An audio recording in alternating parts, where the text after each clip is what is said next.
voted the van down. So tush push remains legal. The Lions removed their proposed playoff change that would have reseeded. Yep. They removed that, which shows you they didn't have the votes. Yep. They knew it couldn't get voted through, so they removed it.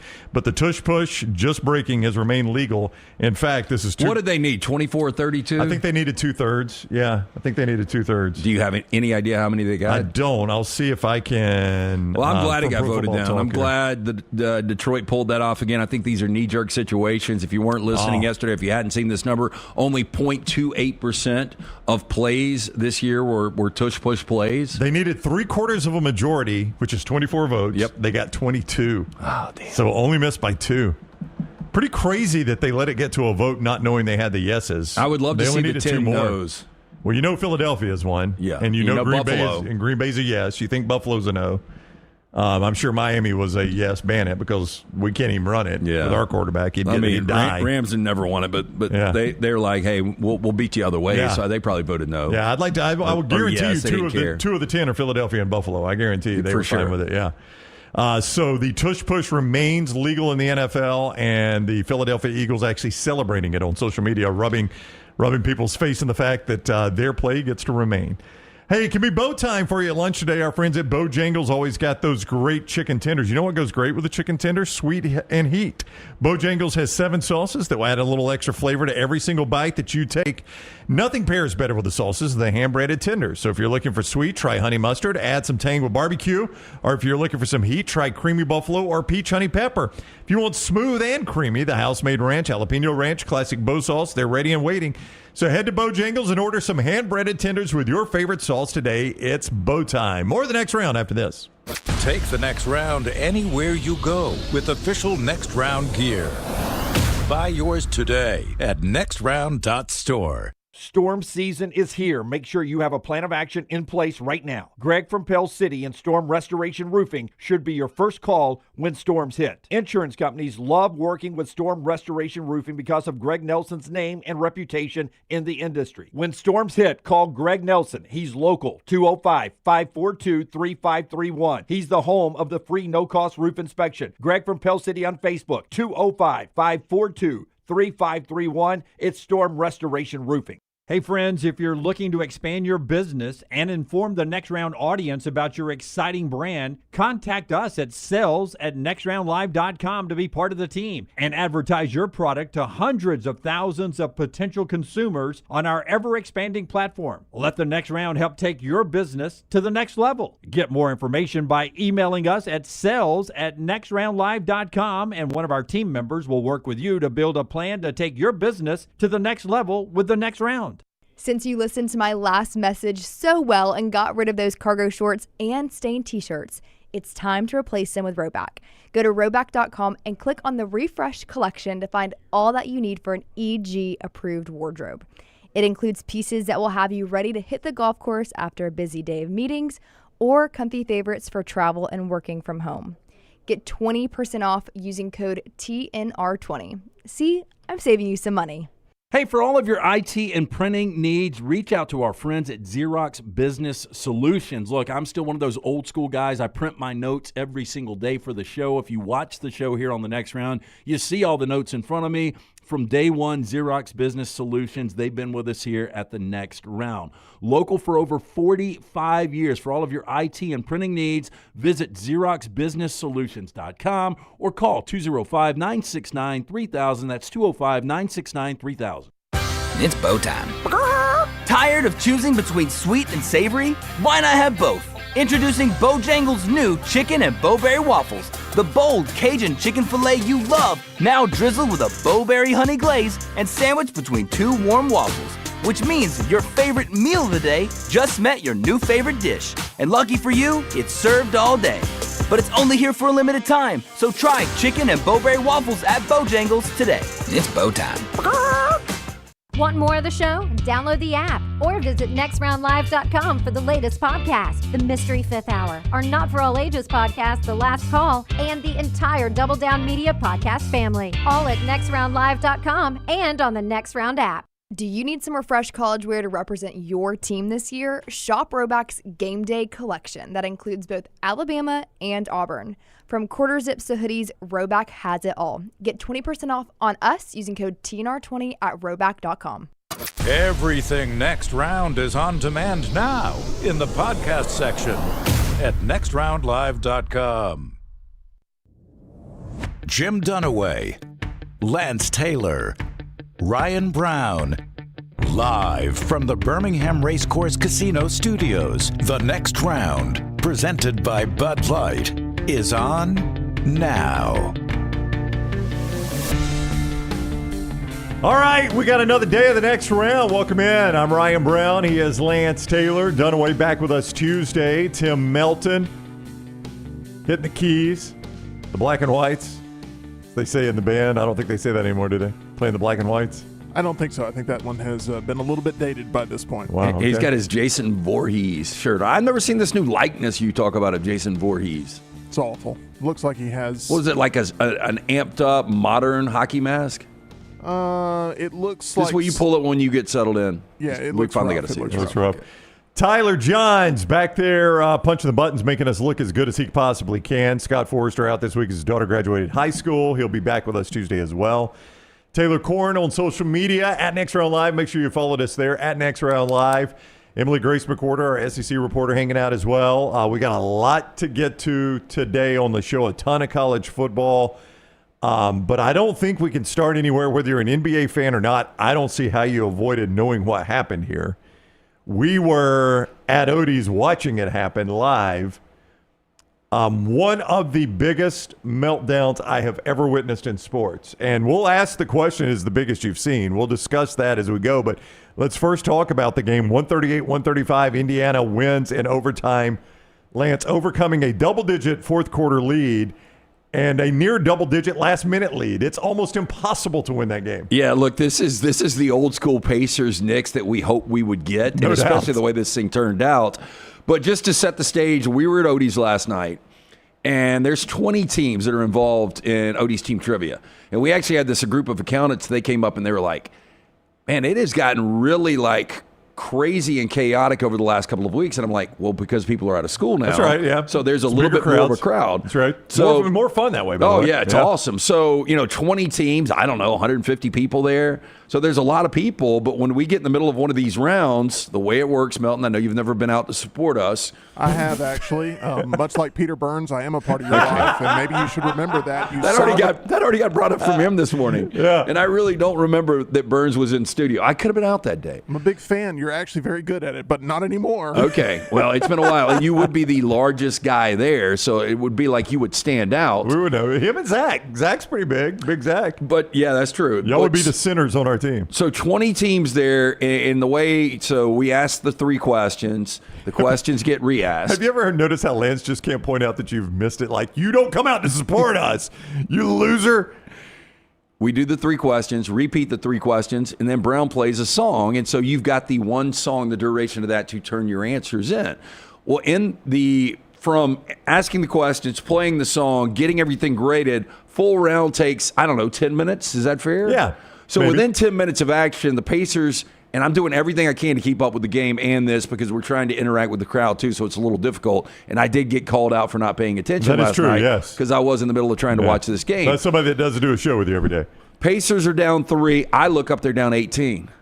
My God, this game has been lost in one round of trivia. Just to put this thing in perspective, teams up at least 14 in the final 245 of the fourth in postseason since they've been keeping up with this statistic almost 30 years. It goes back to 1997, 1998.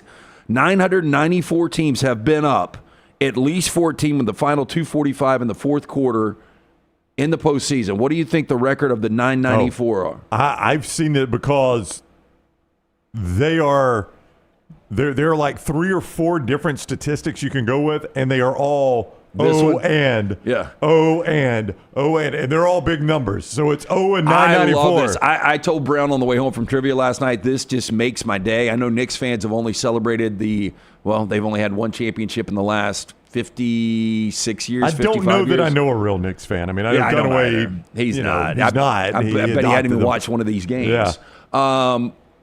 But Knicks fans, after they get to the Eastern Conference Finals, I mean, they're celebrating like the Berlin Wall has been torn down. Surfing on fencing. I mean, it was the wildest scene. Just making the Eastern Conference Finals. Yeah, really embarrassing scene, I thought, for Knicks fans just to get to the Eastern Conference Finals. So there was nothing like having their hearts completely ripped out. When Halliburton hit that shot, I don't know, and we're watching right now. Watch the angle. It goes straight up, but when it goes straight up, it kind of angles too. Watch. But then it comes straight back down. Like, I don't know. I mean, I was never good at geometry, but when we're talking about angles like that, I don't know how that actually did that. But the only thing you could think about once it went in was the toe on the line. Please don't let the toe be on the line, because I wanted it to be a game winner. When he did the... Well, no, that's the first thing I thought of, was because I had already sent out a tweet with the Reggie Miller. I was like, all the tweet said is Reggie's warming up at the bullpen, right? Reggie Miller with a choke. And as soon as he hit it, that's all I could think of. All I could think of, and Halliburton immediately does it. I'm like, that was so perfect, because everybody watching that game that is probably 35 years or older, I would say almost everyone watching that game immediately thought of Reggie Miller. Yeah. And he's on the game. I mean, he's doing the game, so that helps. And that is one of those iconic moments that will be, I mean, it really will be immortalized in sports. You're talking about Halliburton or Reggie Miller? Well, both. Both. Yeah. I mean, Reggie scored 8 points in 9 seconds. Both are miraculous. I don't know which one's crazy. I don't either. But the way the bucket went in, and they needed to walk it off, because when you saw toe on the line, I'm like, damn, this is going to go now to overtime. Not only are the Knicks going to win this, and they're going to talk so much shit to Halliburton, but they're also not going to cover, because we had the Pacers plus 4.5. Yes, even worse. And so we've got a buddy in there. He's got the Pacers plus 4.5. He wanted Halliburton to miss a shot just because he just wanted the game over. Yeah. I wanted the Pacers to win it, but for them to get to overtime and then win it in the back and forth, I mean, 138, 135, if you don't like the NBA, if you're just a casual fan, that will engage you. That will keep you, the way game one played out, I think there's going to be a lot of people that will check back in for that series. Oh, I agree. With game 2 coming up Friday night, you'll want to see what the Knicks' reaction to that is. Milton, I know you've done this. You don't support us, but I know you've done this. Obviously. You've been in a sports bar when somebody hits a big shot. Yes. That is one of the coolest things. Like, if you don't have a dog in the hunt, which I didn't, you had a dog in the fight because you had one side at Lance's lock, but you didn't care other than that who won the game. No. Knicks, Pacers, you don't have a... Well, I do kind of pull for the Pacers against the Knicks. Really? Well, just because of the Knicks fans, yeah. But if you're just a casual watcher of a game and it's not your team, sports bar when a big shot is hit is a really cool environment. And last night on that final possession, Odie's came to a stop. Like, well, I bet you said there's 150 people in there. I bet you 10 of them are actual NBA fans, maybe 10. Well, I think what happens, and I kind of noticed this looking around, you can tell who's got money on who. You can tell the gamblers, yes. And the majority of people, they're living and dying with every shot. They had money on the Knicks because I saw them get more excited as the fourth quarter played out until we got to the final 2:45. But what you've got at trivia, a lot of times you'll have teams of 4, teams of 6, teams of 8, teams of 10. And, it's 2 or 3 guys, it's 4 or 5 girls. Girls aren't paying attention until the Knicks get up to 18. The guys are having a good time, and then they start chipping away. Then they're really focusing. Then the girls start focusing. And by the end of that game, everybody in the bar was focused. Yep. And it stopped. I mean, that final possession, everything just stopped, and everybody's watching the screens. And the ball bounces up, and you get the, oh! And then everybody's like, oh, no, wait a minute, that could fall. And then it falls, and the place goes nuts. Like, nobody cares about the Pacers there. There's not a single Pacers fan in the place. But it's just the thing that unites you. I just saw an amazing shot. I really don't even know the consequences of it. But it was an amazing shot. And in the moment, you think it won the game. I mean, that was incredible, man. And then Aaron Naismith, for him to hit 8 of 9, our friend Greg from Pell City texts, he's like, I haven't seen anything like this since Tracy McGrady went on this flurry. Was that 21 fourth quarter points he had? 21 fourth quarter points? Ended up with 30. Yeah. But, not only how miraculous the comeback was, there were 2 other opportunities the Knicks tried to hand the Pacers on inbound plays. Well, one was an inbound, but the other was when Brunson got stuck in the corner and just kind of threw it out to half. You remember right there at the end of regulation? Yeah. And at that point, I was like, damn, the Knicks are going to win this thing in regulation. But, they got away with that one. So the Knicks, it was a complete meltdown from every angle and aspect. I know this may come as a surprise based on what I do for a living, but I am not a huge sports radio consumer. I just don't listen to a lot of it outside of this show. But the one thing I did last night driving home from Odie's was I turned on WFAN in New York. Right, a game was over. I dropped Lance off. I live like 5 minutes from Lance, so I've got a 5-minute drive. But I pulled it up on my phone. Got time for one call. The guy was motoring through them. I'll give him credit. He was getting through the calls. What were you hoping to hear when you put that on? Because I want to hear that. What that were you human pain. I just wanted to. I wanted to hear the pain of the New York fan. Yeah. Tom Thibodeau. They love Tom Thibodeau. He was getting killed. Oh, he should have. He was getting killed. Was Jalen Brunson getting killed? I mean, Brunson goes 43, but Brunson was sloppy last night. Not in that. I cannot do a New York accent. I'm not even going to try. But it was, how do we not hit our free throws? We weren't ready for this. All right, let's go to Larry in Long Island. Larry, what you got? Oh, Tom Thibodeau. I mean, it was just, they were killing Thibodeau. They were killing every Nick they could kill. It was spectacular. How bitter do you think the workplace is right now in New York? Oh, it's got to be a sad day. They're going to start throwing garbage at their own fans. Yeah, probably so. Yeah. I mean, it was hilarious, man. They were pissed at the world. I mean, it was everything was getting complained about. I'm looking at. I'm used to seeing Stephen A. Smith bitch about his Cowboys week in, week out. But he is one of those guys that is a true Knicks fan. You don't have a lot right now. But he is, yeah. But I would love to see what he's saying about this because he is just going off. Choke job. I don't know. Like, obviously, it's a 7-game series. You can get back on track pretty quickly, but mentally, where do you think the Knicks are coming out of that one? Because it's not like that game was in Indiana. That game being in MSG with the money the fans paid, everything put into that, it looked like they were dominating and they were about to set the tone of the series. Now everything gets completely flipped. The Pacers now have got home court, and to completely rip out the heart of the Knicks in the fashion they did, it's only one game in. I'll tell you what it reminds me of in a 7-game series. It reminds me of the Oakland Athletics 1988 Game 1. Kirk Gibson doesn't play. They've got the 2-1 lead, and unhittable Dennis Eckersley at that point is in the game. Yep. And Kirk Gibson limps up. And without that, I think the A's go on to win that series. But because that was such a momentum flip that nobody saw coming, I mean, the Dodgers end up dominating that series, and I think you're going to see the same with the Pacers. I really do. I guess the big difference there is that was in Dodger Stadium. Had that been in the Coliseum, it would have been even more impactful. I mean, to go do that in Madison Square Garden, and now Friday night. The difference there was, they flipped home field in the World Series. Yeah. American League, National League, back before we had the stupid All-Star game thing. And then whoever had the best record, which is actually much better. I think whoever has the best record ought to get it. But now all the pressure in the world is on the Knicks Friday night, and the Pacers have just got a free pop in Madison Square Garden. So, I mean, that's to me the most fascinating storyline. Obviously, they did not handle the pressure well last night.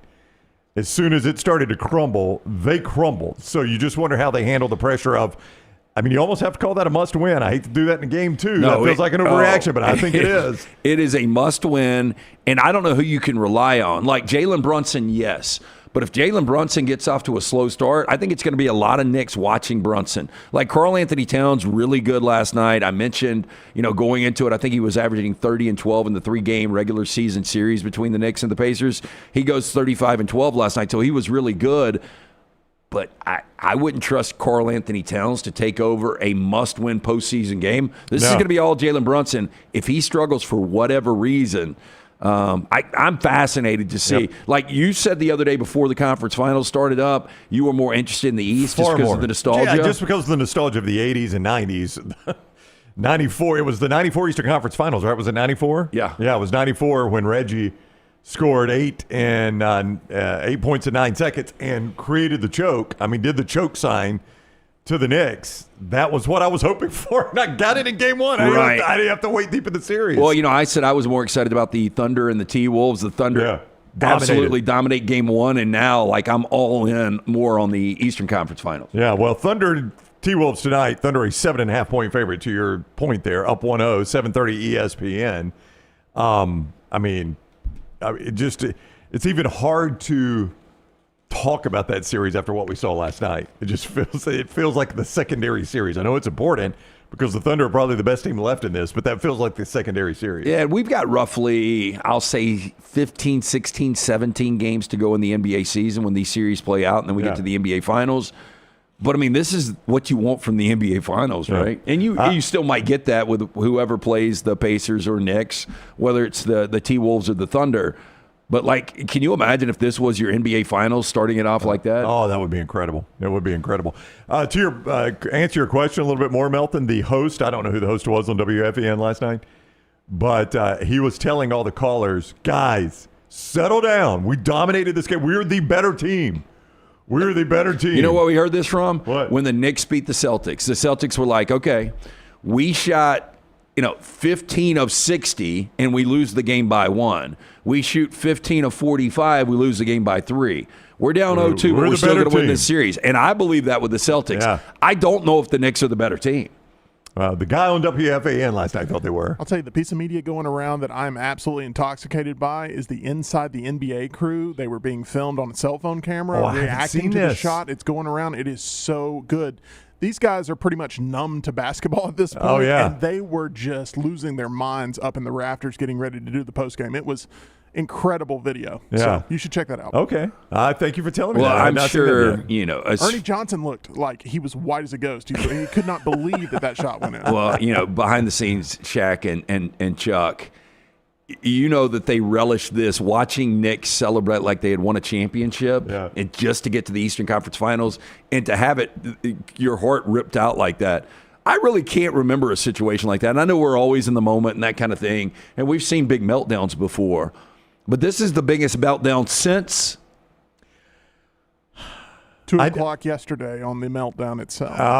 Very nice. I was going to ask that question. Let's think about this. Help us in the chat. I'm not talking about a regular season Mississippi State, East Carolina. I don't even care about random November game. Biggest choke job you've seen in sports. I mean, that's what you're asking me, right? Yeah, or the most. This is a consequential game, right? Well, I would say. Yeah, I mean, we're in a 7-game series to go to the NBA Finals, 2 starved fan bases. I'm just saying the biggest choke job in a situation like this since, whether it was Falcons-Patriots? Falcons-Patriots, pretty big one. It's going to get mentioned, 28-3 in the second half. You're up. The Patriots really don't even have, you don't think, enough possessions left to win the game, and they win the game. What year was that? 2000. Let me see. I'm trying to think of a college. 2017. I was going to say 18.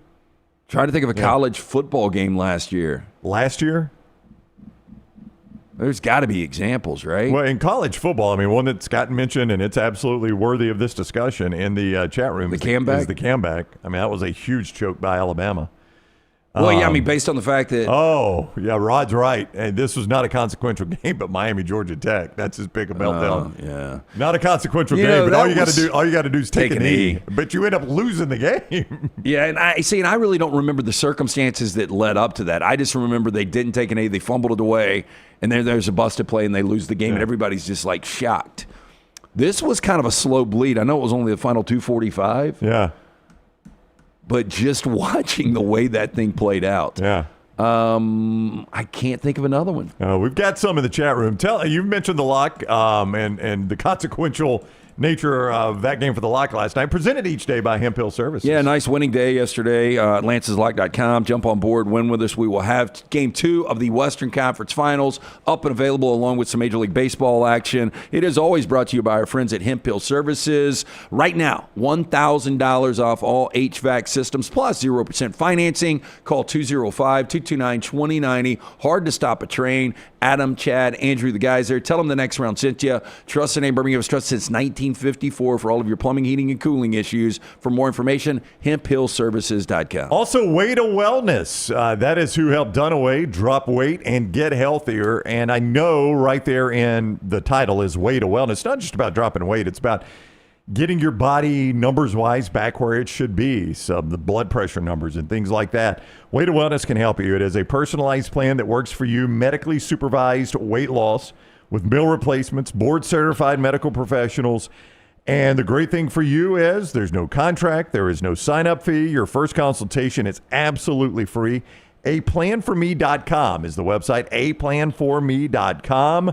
At Way to Wellness. Go see Leslie and her board-certified staff at Way to Wellness and get started on that personalized plan for you. aplanforme.com is the website. aplanforme.com. All right, here you go. Here's some can't wait to hear them. Suggestions. Because I'm sure there's 3 or 4 college football games last year that were pretty big. A lot of Bill Buckner in here. That goes all the way back to 1986. It was different, though. That tied the game, right? Like, I still don't... I think the only thing that does is I think Buckner is not remembered for that one play because Buckner was a really good player. The Mets took the lead, but it was in Boston, so Boston got another at-bat. The Mets took the lead on the boot. Okay. Yeah, and that forced a Game 7, which the Mets ended up winning. Yeah. Is that right? Also continued the legend of the curse, I thought Calvin Schiraldi was on the mound. I thought they tied it up. Yeah. And then I thought there was a base hit after that. I think that would have ended the inning. I could be wrong. Or was it in New York? It wasn't in Boston. It was in New York, right? I think it was in Shea Stadium, now that I think about it. Just for the record, that was almost 40 years ago. It still gets mentioned. No, it should. As will Falcons. A lot of Falcons in here. Falcons and Patriots. Nobody will ever forget 28-3. Yeah, I don't know if there's a bigger one because obviously that's the one-off. It's the Super Bowl. Everyone in the world is watching that. It was in New York, by the way. Okay, yeah. That's right, because Game 7, it was in New York. You're right. I'm sorry about that. Yeah, I don't think there will be one that will top Falcons and Patriots. It's going to be a tough one. I had the Falcons plus the points.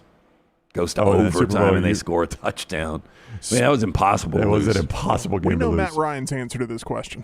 Yeah, there's no doubt. He was on the lie detector test. Yankees Red Sox 2004. That was an extended collapse, but that was certainly a collapse. Yeah. Up 3-1. You're on your way to the World Series. 3-0.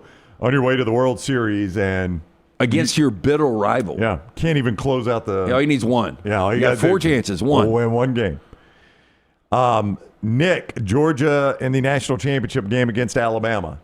I mean, you're up, and Alabama's got to change quarterbacks, and you can't find a way to win the game. That was a one-possession game. Look, it wasn't when they changed quarterbacks. What was it? Was it 13-0 at the half? I think 13-0 at the half when Alabama changed quarterbacks, and it felt like it was 40-0. I never thought Alabama really was going to lose that game until the second down sack or the first down sack. Which one was it? It was the first in overtime. Yeah, the first down sack in overtime that created second and 26. Yeah, because as one of our listeners said, was it Bulovas that was kicking? He hit the left side of my living room wall with that first attempt. Yeah, you weren't going to kick again. I think Alabama was done kicking. And at that point, you're like, what was it, 2nd and 23 or something? 2nd and 26. 2nd and 26. 2nd and 26, yeah. I got to remember these Daniel A. Moore prints. You do need to remember those, DanielMooreArt.com. Oilers-Bills in 92. That was a AFC playoff game. I think 35-3 was the Oilers' lead on the road in Buffalo. Against a backup quarterback in Frank Reich. Reich, yeah. And still managed to lose the game in the playoffs, and the Bills go into the Super Bowl. Remind me why Jim Kelly wasn't playing, because Jim Kelly comes back and then plays. He got hurt. I mean, but Jim Kelly was one of the tougher quarterbacks. Yeah. And for him to actually miss that game, and I mean, pretty amazing that Frank Reich was able to lead him back, but I mean, how hurt did Kelly have to be to not play and then be able to play? Yeah, 35-3, and it ends up 41-38. Buffalo wins. Only time in NFL history a team failed to win a game that they led by 30 or more. Yeah, and in my fandom, when the Rams won their last Super Bowl in 21, the divisional game in Tampa, where Cam Akers is going in, and it's going to be, I think, a 17-point game at halftime, and he fumbles on the 1-yard line, and they have to review it, so they don't get in, and then Tampa starts creeping back, and remember, they tied it up with the Fournette touchdown with mere seconds left, and then Stafford hits Kupp, but that would have been my personal biggest meltdown. Yeah, Reich, they beat Pittsburgh next because Kelly came back. I remember this. He came back not the next week, but the week after against Miami. That's one of the most painful losses of my Dolphins fandom because you thought you were going to play a backup quarterback. You end up playing Jim Kelly at home in the AFC Championship game, 1992 playoffs, and you lose that game. And Miami looked awful in that game. But I'm trying to remember what the Kelly injury was. But anyway, yeah, Frank Reich started that game, backup quarterback, and they end up winning the AFC and going to the Super Bowl, which, of course, they lost. I still think the biggest one in history is going to be Falcons and Patriots. consequential in this state, not this state, but the state where it occurred. Michigan fumbling the punt against Michigan State. Oh. I mean, all you got to do basically is take a knee. That's it. I mean, they were punting. I understand why they were punting, but boy, that was terrible, terrible way to lose. And that was early Harbaugh. Early Harbaugh, yeah. That was early Harbaugh against Mike D'Antonio. Mark D'Antonio. Mark D'Antonio. Yeah, Mike D'Antoni was the NBA coach. We always confuse those two. And that was the great Sean McDonough. He scores or whatever it was. Yeah. The reason it's Falcons-Patriots, like you said, is because you can just say 28-3 and people know immediately what you're talking about. No, you're absolutely right. Well, yeah, and I 28-3 think will live forever. it also helps the Falcons have never won a Super Bowl. Like, I don't think that fan base will ever get over that. I mean, obviously they haven't. They've never even been close to that point. And if you were betting, I know we got a lot of time perhaps left on this earth. Maybe we don't. You never know. Falcons to ever win a Super Bowl, yes, no, which one would you bet? Right now? Yeah, I mean, if you bet it for the rest of the future of time. For my time. For your time, let's just do your time. My time, no. You'd bet no. Yeah, and I would feel really good about that. Yeah. I think I would too. I mean, they've been in two. They weren't particularly close in the first one they were in. I mean, you got to tell me, like, are we going to, what number are we on now? 50? I can't remember. Hey, I'll even parlay it with the Hawks. I'll take them too. That neither one of them are going to win a championship. We're coming back on Super Bowl 60. If you were to tell me that we've got another 60 Super Bowls, I think the Falcons could win one. Maybe. I mean, because how many teams haven't won one? I think of the 32, I think we've got 7, 8 maybe. Yeah, you'd parlay it with the Hawks. That's an interesting parlay. You probably get some pretty good odds on that, but I kind of agree with you. But, like, I don't know who I would take of teams. So just real quick, Bills have never won one. I would take definitely the Bills over. Browns? The Browns have never won one. I don't know if I'd go Browns yet. Texans have never won one. The Bengals have never won one. Bengals, Jags. Jags have never won one. Titans have never won one. Who's the other one? Who are we missing? Chargers have never won one. Chargers, so 7? No, we're not done yet. Detroit's never won one. Yeah. Cardinals have never won one. 9. Panthers have never won one. 10. I think that's going to be it. So I can tell there's 12. 12? No, that's not right. Did you just count 10? I counted 10, but I could have missed one. No, okay, real quick. The Bills, the Bengals, the Browns, the Texans, the Jags, the Titans, the Chargers, the Cardinals, the Panthers, the Falcons, the Lions. 11. Vikings, 12. Damn, God, the Vikings, and they've been to a bunch too. I feel good the Vikings will win one. I feel good the Bills will win one. I feel good that I don't feel good, but I feel pretty good Joe Burrow will win one. It's kind of crazy that you've got 32 teams and 12 have never won the championship. I mean, there were the dynasties of, from the Steelers, Cowboys, 49ers, Patriots. Yeah. I mean, that is a high percentage, though. You'll give me in a sport that a third of your sport has never won the championship. Yeah, I mean, to put it in perspective, in Major League Baseball, I mean, has everyone won it except the Rays haven't, but everybody else in the East has. The Mariners never Everybody has won one in the Central. The Mariners have not, but they're the only one. Oh, the Angels haven't. Yeah. So Mariners, Angels, Rays, that's 3. Boy, the whole NL East has. The Brewers haven't, right? No? Brewers played 82. I don't think the Brewers have. I need to be checked on that. The Diamondbacks have. The Rockies have not. And the Padres haven't. Yeah. So I think it's 5 or 6 teams in Major League Baseball. A lot less. A wild finish last night. We've also got some breaking news in the college football playoff world. It's not a surprise, but it is apparently going to happen today. Significant? I would say it's the right move, and I would say it's significant. A reminder, Johnston RV Center, I-65, exit 304 in Coleman, 334 indicator, always online, johnstonrvcenter.com. They've got a great deal for everybody there. I mean, price ranges from the 120s per month all the way up if you want that big motor home. But if you want something smaller or a little more affordable, they got that for you as well, all that with approved credit.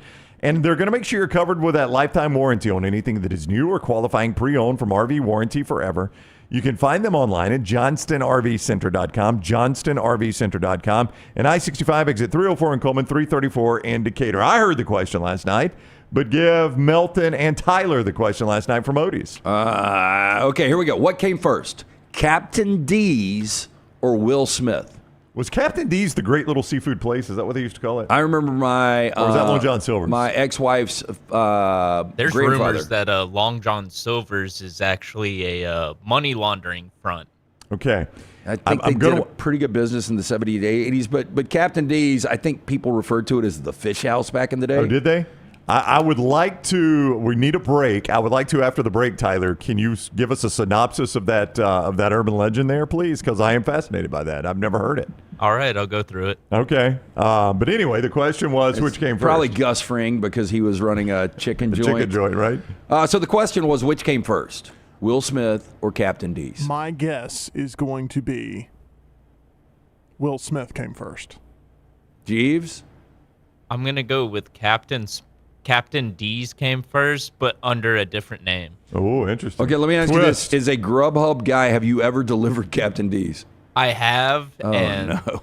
that makes me just feel gross. I was going to say, Like, only raise your worse than eating at standards Captain above. D's is actually having Captain D's delivered to you. Yeah, why would you want to eat Captain D's that's been sitting in my car for a 20-minute drive? Yeah, it'd be tough there. I can't think of a worse meal. We talked to, and this will be very vague, we talked to a client yesterday, their most expensive, the least amount of profit on a item is fish. But they basically carry it because in the spring, you get a lot of Catholic business in Lent because of the fish. That's why the Filet-O-Fish was made. The Filet-O-Fish was all because of Lent?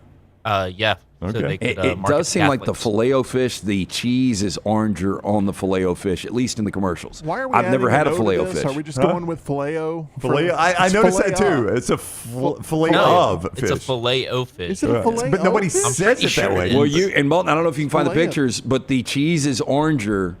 Like the cheese from the burger to the cheese on the Filet-O-Fish, if we're going to call it that, the same cheese at McDonald's is oranger.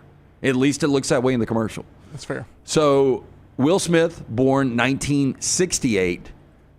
Captain D's 1969. Little factoids you learn at Odie's every Wednesday when we're out there. Again, the crowds have been great. Get there early. We start a little after 8 o'clock. You can enjoy some great food every single day from Rodney Davis. Been doing it almost 40 years now. The award-winning wings, delicious burgers, fantastic sandwiches like the Diablo sandwich. Will Haver has created a Birmingham institution, not only the original location we were at last night in Crestline, newest location in Edgewood. Get into one of those two. Live music will start up. What is tonight? Thursday? Sometimes Thursday night. Always Fridays and Saturdays at Sodie Stavern. All right, when we return, changes are already coming. We've played one college football playoff. It's a 12-team playoff, and they're already like, we got to change this. We knew it. They are likely going to change it, what it will mean for the college football playoff. And Tyler tells us why Long John Silver's is a money laundering front. That's all next on the next round. Call the next round now at 205-734-0923. I'm attorney Alexander Shunnarah, Alabama born, Alabama raised, and ready to fight for your rights. I have one of the largest firms in Alabama, and we are here to help you get the compensation you deserve. Call me, Alabama, 323-1000. Your representation is made that the quality of legal services to be performed is greater than those of other lawyers. Stop by the New York Butcher Shop and pick up the finest in certified Angus prime beef steaks and burgers, premium pork chops, ribs, and all-natural chicken cut to order just for you. Their chef-prepared entrees and side dishes are the perfect dinner-to-go choice for your family and are ready to heat at home. With a great selection of fine wines and desserts, the New York Butcher Shop is your one-stop dinner shop. 2 locations to serve you, Cahaba Heights and on Highway 119 in Greystone. The New York Butcher Shop, rare quality, well-done service. Hey, there's nothing worse than waking up to a plumbing problem. Don't get caught in a flooded house. Call the guys at Hemp Hill Services. Adam, Chad, and the team at Hemp Hill are the only ones I trust to fix it and fix it right the first time. Hemp Hill Services does it right and always at a fair price. For all of your plumbing, cooling, and heating needs, trust the name that Birmingham has trusted since 1954. That is Hemp Hill Services. Call now, 205-229-2090. That's 205-229-2090. If you're looking to expand business and inform the Next Round audience about your exciting brand, contact us. Send an email to sales@nextroundlive.com to be a part of the team and advertise your product to hundreds of thousands of potential customers on our ever-expanding platform. Join our existing partners in the fastest-growing media space, both live and on demand, and reach the most desirable audience for your business. Get information and more by emailing sales@nextroundlive.com, and one of our team members will work with you to take your business to the next level with the Next Round. Just because you've quit going to the gym, it doesn't mean that you have to quit gym altogether. Dunaway, that is. With our Next Round podcasts open 24/7, 365, you can access gym anytime you'd like. While you may have done away with your treadmill routine, our version of Dunaway is standing by ready to get you back to your absolute best. Find all that lovely Jimmy D-led content on Spotify, Apple Podcasts, Google Podcasts, and in the podcast section of nextroundlive.com. This message is sponsored by Jimmy Crypto Inc. and Jimmy Crypto for President. Hey, you. Days warming up, looking like spring. And at New Balance Birmingham, we've got the thing. What pops and what's fresh? Check the selects. Come together at New Balance Birmingham on Highway 280, right next to Chick-fil-A. New Balance Birmingham, we got now. No matter the occasion, the Next Round store has you covered with whatever you need. Head over to nextround.store and start filling your cart up now. When you wear your gear, make sure to let us know by posting on socials, and you might just end up seeing yourself during a commercial break. Go browse now at nextround.store and place your order before the break ends. Start your day online with our website, nextroundlive.com, for the latest videos, podcasts, and college football stories. It's also a great way to stream the show or shop in the Next Round store. Stay connected by visiting nextroundlive.com. It's bow time. Tired of choosing between sweet and savory? Why not have both? Introducing Bojangles' new chicken and bowberry waffles. The bold Cajun chicken filet you love, now drizzled with a bowberry honey glaze and sandwiched between two warm waffles. Which means your favorite meal of the day just met your new favorite dish. And lucky for you, it's served all day. But it's only here for a limited time, so try chicken and bowberry waffles at Bojangles today. It's bow time. I'm attorney Alexander Shunnarah, Alabama born, Alabama raised, and ready to fight for your rights. I have one of the largest firms in Alabama, and we are here to help you get the compensation you deserve. Call me, Alabama, 323-1000. No representation is made that the quality of legal services being performed is greater than those of other lawyers.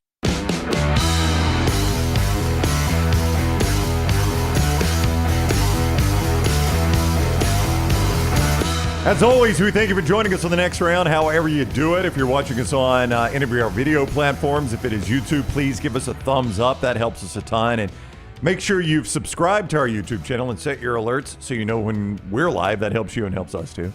If you're on any of the social media platforms where our show airs live, if you could share it, that is great. Just hit a retweet or a share on Facebook. We appreciate that too. And all those of you who may or may not catch us on podcast, if you're doing it on podcast already, thank you. It helps us tremendously, though. On any of the podcast platforms, Apple, Spotify, iHeart, Google Podcast, even if you're not a normal podcaster, if you could go there, like, follow, subscribe, and turn on automatic downloads, that is massive for us. And we greatly appreciate the help in doing that. If you want to help us grow, that means a lot to us. So you can do that by turning on those automatic downloads on any of the podcast platforms and make sure everything the Next Round does downloads automatically every day. The Stallions are back home Saturday, 2 o'clock, Fan Appreciation Day at Protective Stadium. Enjoy a live pregame band, giveaways from Piggly Wiggly, and Stanley's Birthday Bash. Grab your tickets now, UFLStallions.com, and pack protective one more time with the Birmingham Stallions, UFLStallions.com for Fan Appreciation Day with the Birmingham Stallions Saturday at 2 o'clock. All right, Tyler Johns running the video today.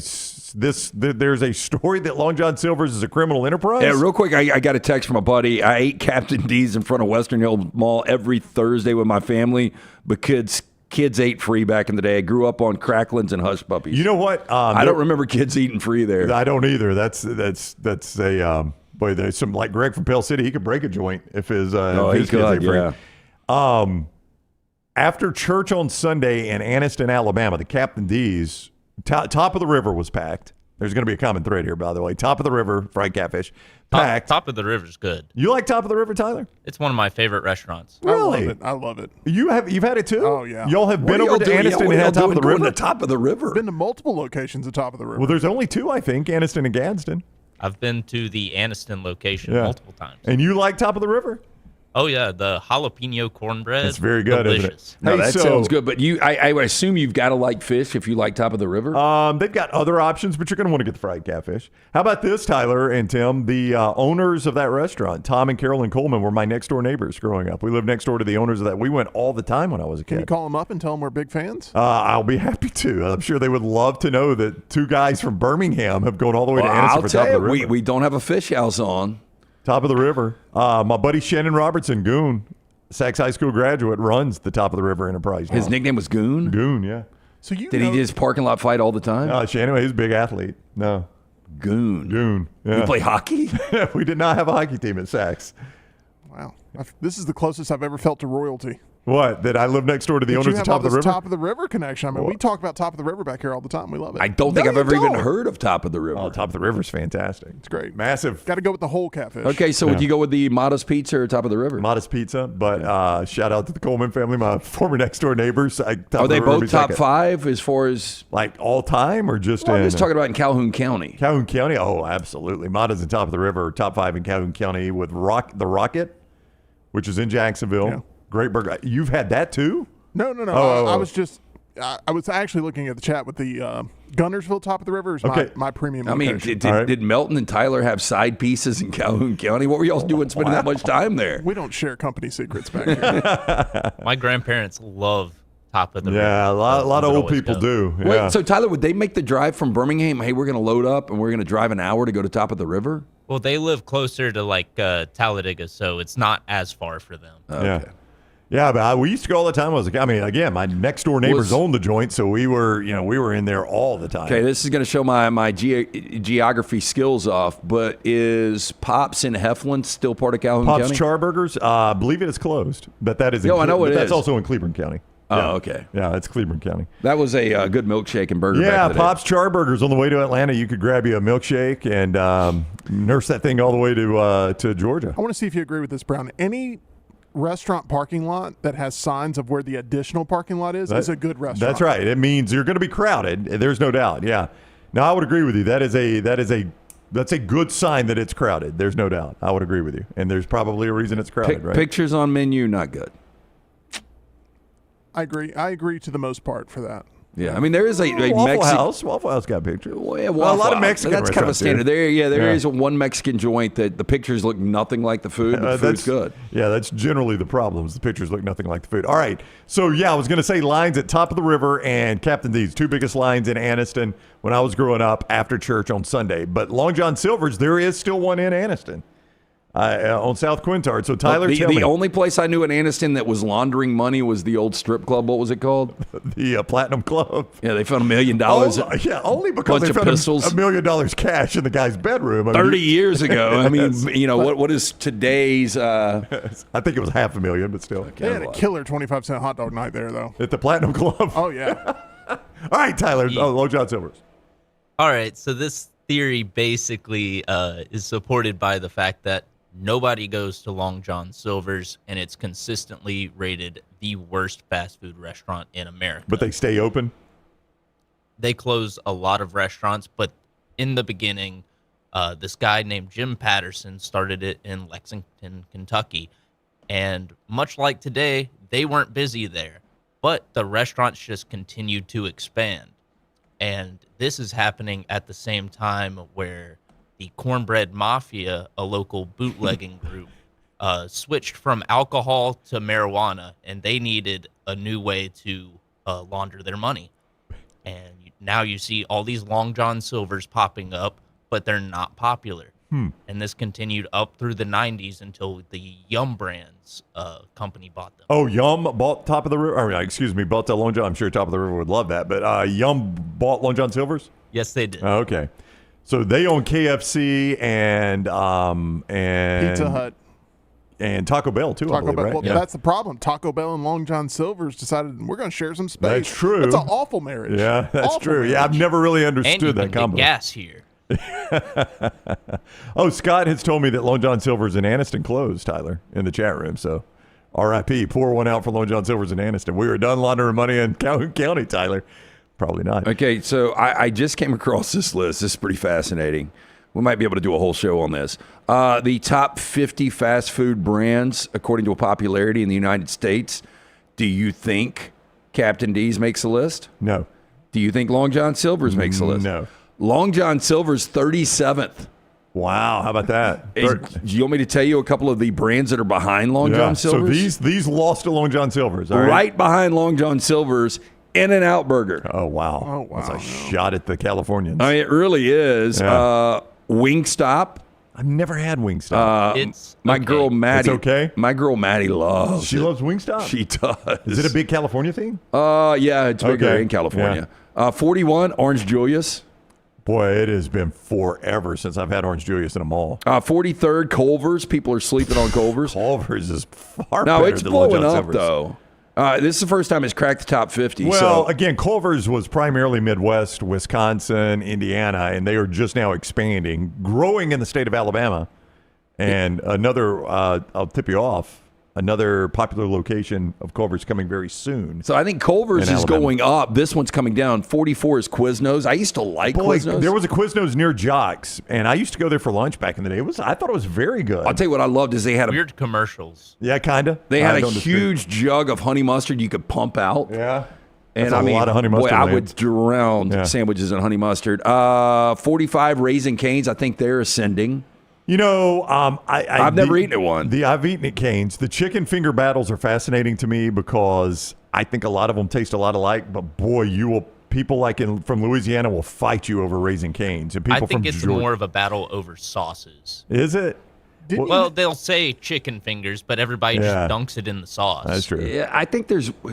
Well, I mean, I don't care, and Brown's going to say I do care because I bring this up. But like McDonald's ran a commercial, and I was watching. They showed all their sauces, and it was like 25 sauces at McDonald's. And if you go to Taco Bell, now they've got that really good green sauce, but you got to pay for the green sauce. Chick-fil-A has got a million different sauces. They do, yeah. It's I like sauces, They're though. almost spending too much time on the sauces. I like my choices. Another one that is going the wrong direction, Fuddruckers 46. Oh, I hadn't seen one of those forever. Shake Shack's all the way back at 48. That was your go-to, man, in Atlanta. And Yeah, but until they got here. built one 10 minutes from your house, you never eat it. Have you ever heard of Carvel's or Carvel? Yeah, Carvel is a big ice cream company up north. They're 50 on the list. I have never heard of that. Yeah. I think they do a lot of ice cream cakes. Don't they have like a whale cake in They their do. special thing? Yeah, but I think it's big in the Northeast, though. I think Carvel's big in the Northeast. I tell you how I remember that. This is so weird. I had this conversation just the other day. I was talking to a friend of mine that's a Cubs fan, and he was like, the reason I'm a Cubs fan is they were on every day when I got home from school because they play nothing but day games on WGN. Yeah. And he grew up in this area, I think in Pelham. And he said, I'm a Cubs fan because of that. And he said, did you never watch them? I said, I never got them. I said, because I grew up in Anniston, we got WOR out of Secaucus, New Jersey, and they showed the Mets all the time. And he's like, there are a lot of Mets fans like over in Anniston, Gadsden because of that. I was like, yeah, that's why. But they used to do Carvel's commercials. And it was, I think, Fudgy the Well was the name of the cake. And they would do Fudgy the Well now, $4.99 at your local Carvel's. Okay, I'll quickly run through the top 10 just because I know there's people I'll tell you if they want it 'cause I deserve brought top it 10 up. or not. But if you can guess number one, and I'm going to give you the 9 before. If you Okay. can guess number one, I will literally give you a $100 bill. Okay. Okay? Remind me the name of the list again of exactly what it is. When you said $100, Okay. everybody got interested. Yeah, so, okay. And I'll give all three of you guys a guess. No cheating, please. Okay. Top 50 fast food chains in America in 2024, so this is last year, ranked by popularity. Okay. Okay? All right. Here we go. Number 10 on the list is McDonald's. All right.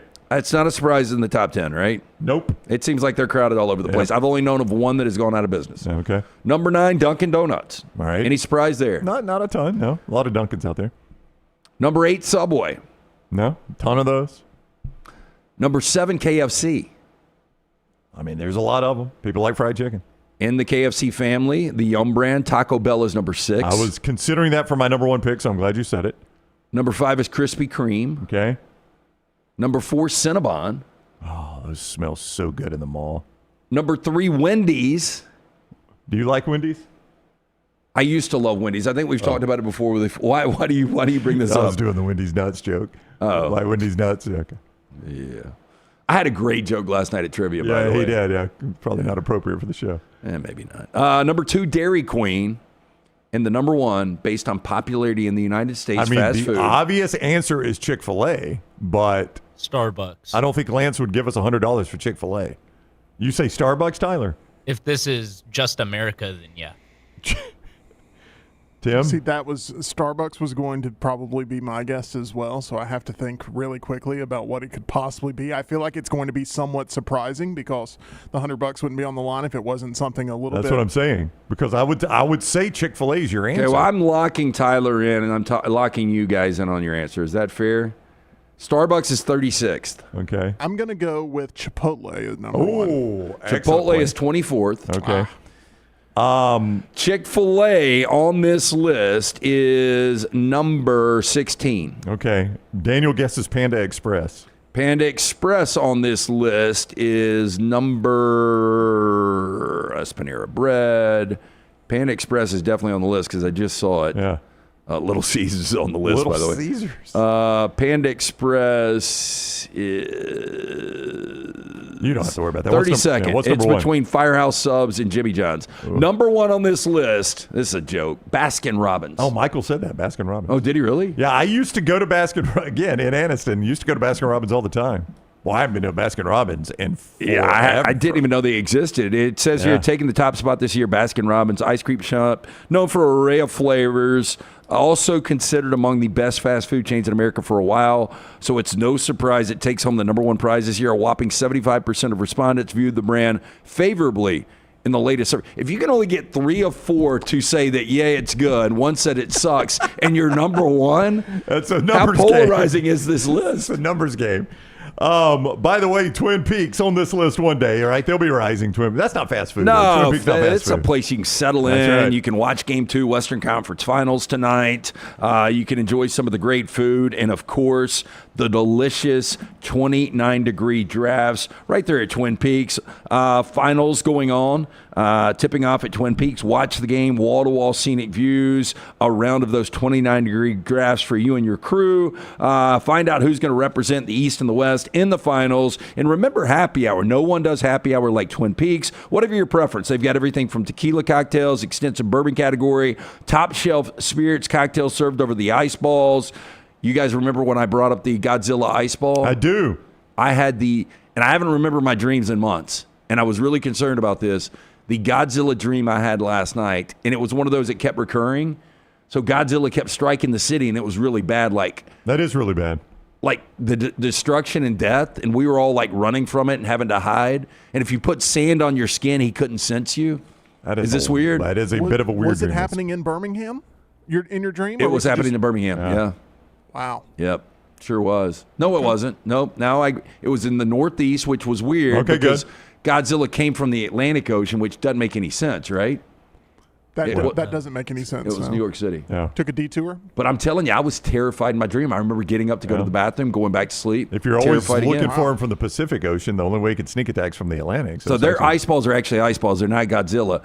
Local craft beers, handcrafted whiskey cocktails round out adventurous drink menu second to none. Don't forget about those 29-degree drafts served by the Twin Peak girls running around the restaurant. Get in there. Check out Game 2 Western Conference Finals at Twin Peaks. All right, all the reports today, the college football playoff is going to do what we said from the beginning they should have done anyway. They are going to change the seating and go to the straight seating model for this season.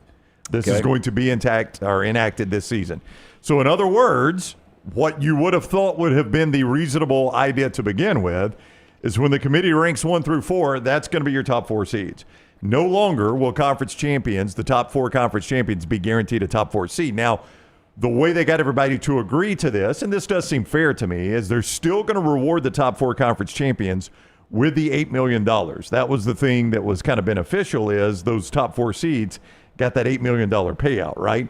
So still the top 4, whether they're in the top 4 rankings or not, the top 4 ranked conference champions will get the $8 million. So everybody's like, okay, we still get the money. We'll agree to that for the money. So that was the compensation for the smaller schools. This was obviously pushed by the SEC and the Big Ten. So first of all, I mean, we've talked about this. This only makes sense that if I'm going to rank 1 through 4, that ought to be my top 4 seeds. Should be the top 4 seeds. I don't think it helped, or maybe it's what actually got this pushed across the finish line rather easily, was when you looked at your teams that received buys. How did they do last year? The teams that received buys, Lance, there were 4 of them. There were. And much like the Knicks statistics that we shared earlier, that was an O in front of that 4. Yeah, and that is kind of hard to believe when you look at it. Yeah, because you would assume those are your 4 best teams. They were not, though. Well, and look, and I think the team that did deserve the bye, they didn't deserve the draw they got. I mean, obviously was Oregon, right? I mean, they won the Big Ten and they were undefeated. They were 13-0. Yeah, I mean, I don't know how you could have done anything but put them at number 1. Yeah, but when you start to look at some of the other buys, and again, I think it was more about that second-round matchup. Yeah. So this is the way to do this. So the question would be, how would that have impacted the playoffs? Tyler has got the graphic, thanks to On3 Sports, of what the playoffs would have looked like if you had seeded it this way. Okay, well, let's go through hang on this. real quick. There will be some confusion at the bottom, and I'll explain that in a moment. Go ahead. No, I was just going to say, go through this, and you tell me what all is different. Obviously, you're going to be in different brackets. You've got Indiana, Boise State playing, and the winner of that gets Oregon. Oregon's going to win that game. But that would have been massive for Oregon. They wouldn't have had to play Ohio State in the Rose Bowl. Yeah, well, that was my point. Oregon gets destroyed. Right. I don't think they were going to win it all anyway, but they would have gotten a game under the belt. They would have easily beaten Indiana or Boise. You would have had Tennessee, SMU in the 7-10 game. I think Tennessee advances there. So Tennessee, playing at home, gets the win there to face Georgia. And Georgia, by the way, lands with a backup quarterback in the Sugar Bowl. Yeah, but I still think Georgia gets a more beneficial draw getting Tennessee in that spot. So then better than Notre Dame. So now Georgia's into the semifinals. Yeah, so I've got 2 teams that didn't advance in Ohio and Oregon and Georgia that have already advanced. Yep.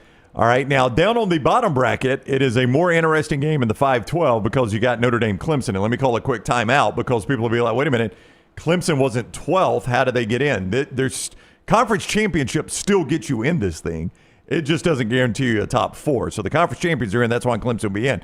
Notre Dame, Clemson, Notre Dame wins that game? I think Notre Dame wins that game, and I think Notre Dame beats Penn State. So which we saw we saw that on the field. That was the game that would have changed. So the guy that benefits the least here is James Franklin because he's one and done. He does not get his one big win. What we would have expected. Yeah. And you had Ohio State in the horseshoe against Arizona State, which would have been an absolute beatdown, and the winner gets Texas, and I think Ohio State would have beaten Texas. Yeah, so I think you've still got Ohio State and Notre Dame down there.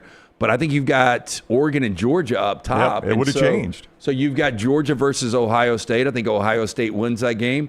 I think Oregon probably beats Notre Dame, though. So I do think for Oregon, the team that and people can laugh and you could debate this easily because they were the number 1 seed and they got run off the field in the Rose Bowl. But I think Oregon would have played for the national championship with this setup. But having watched the playoffs, Ohio State still wins with this setup. Yeah, I think so. I mean, assuming Ohio State plays the same way they played, they would have still won this thing. So you wouldn't have changed the champion, but you certainly would have changed the path for a lot of teams. Yes. So that's how it would have looked different this year for those of us. Those of you that are listening, not watching, it would have just simply been Oregon 1 seed, Georgia 2 seed, Texas 3 seed, Penn State 4 seed. Your 8-9 game would have been Indiana Boise. Your 7-10 game would have been Tennessee SMU. Your 6-11 game Ohio State and Arizona State, and your 5-12 game Notre Dame Clemson. If you're not able to see us, that would have been the difference, and that's the way it will be moving forward. I will note, I don't mind this. I think it was probably needed. You know, I'm going to contradict myself because I'm like, I say things are changed on knee jerk, and this is obviously only the first time we've seen the 12-team playoff. Right. But I think this was needed. I think this was way too obvious. Jay says Boise, Indiana, gross. But I think it's a better game than Indiana Notre Dame was. Great game. Yeah, I mean, I think you at least get a better game out of it. I don't disagree with you. Oh, yeah. I mean, it's not the sexiest matchup in the world. No, if you go back a year ago today and you're like, okay, one of your first-round matchups in this 12-team playoff is going to be Boise State taking on Indiana. Well, first of all, you wouldn't have believed it, but that would sound like a gross matchup. Yeah. I mean, I think you probably get better first-round games. I think Indiana-Boise State is a better game. That would have been closer than Indiana-Notre Dame. I think Clemson-Notre Dame would have been a good game. I mean, Clemson played with Texas for a little bit. Ohio State would have run Arizona State out of the horseshoe. Tennessee-SMU, I don't know about. Like, SMU was just overwhelmed by the moment at Penn State and turned the ball over a lot. It was cold. It was a weird game. Yeah, but in Neyland Stadium, I don't know if they react any differently. I just don't think Tennessee was as good as Penn State, so I think it might have been a little bit closer. Now, Jay says he thinks Arizona State would have given Ohio State a solid game. I personally do not. I mean, Texas. I don't think so. They played with Texas, but I think. I mean, we saw what Ohio State did once they got to the postseason. I don't know if you've seen this news. We probably do need to bring this up at some point. Again, I hate throwing out the allegations when, I don't know how much substance there is, but have you seen this story with Jake Retzloff, the BYU quarterback? Boy, I have not. He's off my radar. Utah woman has alleged that BYU quarterback Jay Retzloff raped, strangled, and bit her, and that she was encouraged by Provo police not to do anything after reporting it, according to a lawsuit filed Wednesday in Utah State Court. Now, the woman identified in the lawsuit is Jane Doe A.G., alleges the assault took place at Retzloff's home in November of 2023. Lawsuit states, quote, a year and a half after rape and strangulation, Jane Doe A.G. continues to experience extreme post-traumatic stress disorder, other trauma symptoms as she works to process what happens and moves on. Now, Retzloff's attorney, Mark Bout, said in a statement that his client is, quote, factually innocent. Goes on to say, we look forward to proving his innocence. Jake's focus this year will be on football. We don't try cases in the media. We will respect the process and establish Jake's innocence through the judicial system. Look, I don't know. Again, there's two sides, three sides a lot of times to every story. I just hope that, this isn't a situation where Jake doesn't get to play until due process really plays out. Because we've seen it before. I mean, we really are a guilty until proven innocent society now. You saw it with Matt Azaria, the punter for Buffalo. Yeah. You remember, they they had him out of the NFL. Said, dead to rights. He got blackballed from the NFL, and then it was proven he wasn't even present.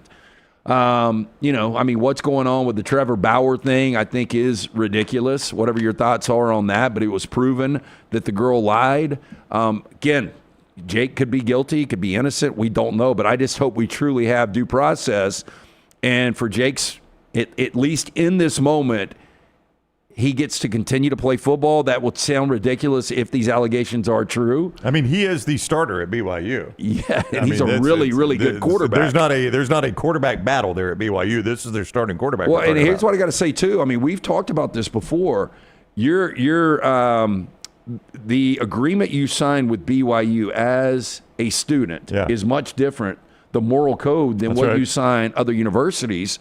So I just wonder how BYU handles this, just with the allegation out there. Yeah. Well, and the other aspect of this is their allegation that the Provo police asked her not to basically advance this. That is a strong allegation against the police department. I hate to paint it like this. Pick your SEC town. 80s, 90s, this is believable. I find it hard to believe Provo is going to be like, man, we are so behind BYU football. I don't think you need to report this. Yeah, that does feel strange. And especially in 2023 when we really didn't know how good Jake Retzloff was going to be. Yeah. So it goes back to 2023. Yeah, it's November of 2023. But, this could be a massive story based on the fact that BYU legitimately is a contender in the Big 12, which makes him a contender to be in the 12-team playoff. All right, more of the next round coming up. We appreciate you joining us for this hour. We got more college football to get to, including CBSSports.com rating their top Power 5 coaches. Every single coach in Power 5. They've unveiled the first two-thirds of the list today. You might be surprised, or maybe not, where you find Auburn coach Hugh Freeze. And who is the worst Power 5 coach according to them? I asked Lance if he agrees, and you if you agree as well. That's coming up next on The Next Round. Follow The Next Round on Twitter, Instagram, and Facebook at Next Round Live. I'm attorney Alexander Shunnarah, Alabama born, Alabama raised, and ready to fight for your rights. I have one of the largest firms in Alabama, and we are here to help you get the compensation you deserve. Call me, Alabama, 323-1000. Your representation is made that the quality of legal services being performed is greater than those of other lawyers. Hey, there's nothing worse than waking up to a plumbing problem. Don't get caught in a flooded house. Call the guys at Hemp Hill Services. Adam, Chad, and the team at Hemp Hill are the only ones I trust to fix it and fix it right the first time. Hemp Hill Services does it right and always at a fair price. For all of your plumbing, cooling, and heating needs, trust the name that Birmingham has trusted since 1954. That is Hemp Hill Services. Call now, 205-229-2090. That's 205-229-2090. Storm season is here. Make sure you have a plan of action in place right now. Greg from Pell City and Storm Restoration Roofing should be your first call when storms hit. Insurance companies love working with Storm Restoration Roofing because of Greg Nelson's name and reputation in the industry. When storms hit, call Greg Nelson. He's local, 205-542-3531. He's the home of the free no-cost roof inspection. Greg from Pell City on Facebook, 205-542-3531. It's Storm Restoration Roofing. You could win a Cadillac CT5 or your share of $25,000 in free play and cash at Birmingham Racecourse Casino. The more you visit, the more chances you have to win. Play the latest, most exciting games around with fun bonuses and big jackpots. You can be a winner too. Come win your share during the Cadillac CT5 and $25,000 giveaway at Birmingham Racecourse Casino. Drawings April 5th and 6th. Located off I-459, exit 31, Derby Parkway. Must be 21 or older. Must be present to win.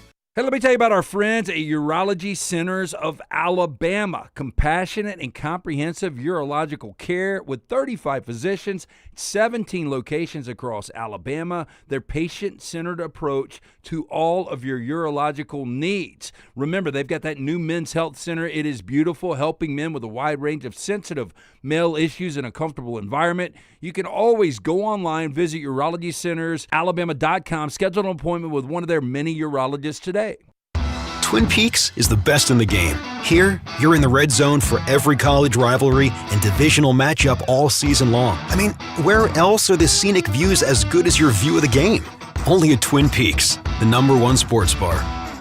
There's no off-season at covercrimson.com. Sign up now and get daily shows plus behind-the-scenes intel that will keep your Alabama fandom rolling all the way up until kickoff. Follow Cover Crimson on all social platforms and sign up today at covercrimson.com. As we all know, there's no off-season when it comes to college football. If you want to stay in the know with all things Auburn, join us over on thebarnauburn.com and get $25 off your annual subscription. We'll keep you up to date and give you exclusive content all the way to the first Saturday of football season on thebarnauburn.com. It's bow time. Tired of choosing between sweet and savory? Why not have both? Introducing Bojangles' new chicken and bowberry waffles. The bold Cajun chicken filet you love, now drizzled with a bowberry honey glaze and sandwiched between two warm waffles. Which means your favorite meal of the day just met your new favorite dish. And lucky for you, it's served all day. But it's only here for a limited time, so try chicken and bowberry waffles at Bojangles today. It's bow time. I'm attorney Alexander Shunnarah, Alabama born, Alabama raised, and ready to fight for your rights. I have one of the largest firms in Alabama, and we are here to help you get the compensation you deserve. Call me, Alabama, 323-1000. No representation is made that the quality of legal services to be performed is greater than those of other lawyers. Jim Dunaway, Lance Taylor, Ryan Brown. Live from the Birmingham Racecourse Casino Studios, the next round, presented by Bud Light, is on now. We continue on the next round. Thank you for joining us wherever it might be. Any of the video platforms, please make sure you've subscribed to us on all our social media at Next Round Live. Follow us there at Next Round Live and on YouTube. Subscribe and set your alerts so you always know when we're live. And if you're watching this on YouTube, please give us a thumbs up and share us on social media. We appreciate that. And all those of you on podcasts, make sure you set those automatic downloads. That helps us a ton, no matter what podcast platform you are on. If you like, follow, subscribe, and turn on automatic downloads, it helps us a lot. We appreciate that. He's Lance Taylor. I'm Ryan Brown. Dunaway continuing his vacation. He'll be back with us on Tuesday. Tim Melton here. Forrester off as well. His daughter graduating high school this week. Tyler filling in for him. Taylor Corn on social media. Emily Grace McWhorter, our SEC reporter, here as well. I mentioned going to the break that CBS Sports has ranked, and they've only unveiled, I think, 25 through the end, their coaches in the Power 5. If you were to, Lance, guess the worst Power 5 coach, the coach that they ranked number 68 out of all the Power 4, I keep saying Power 5, it's now Power 4, number 68 out of the Power 4, if I gave you a second to think of who you would have there, who would you have there? Dead last. Give me a second to think about this. I will this. give you 1 second. You can see this at CBSSports.com. And again, it's only the Power 4, so Notre Dame and all the major conferences there. And I got to tell you, man, some of the coaches we're going to stumble across here early in their rankings are pretty surprising to me that they are this low. But maybe it's fair. So 68 through 26 is what they've got up right now.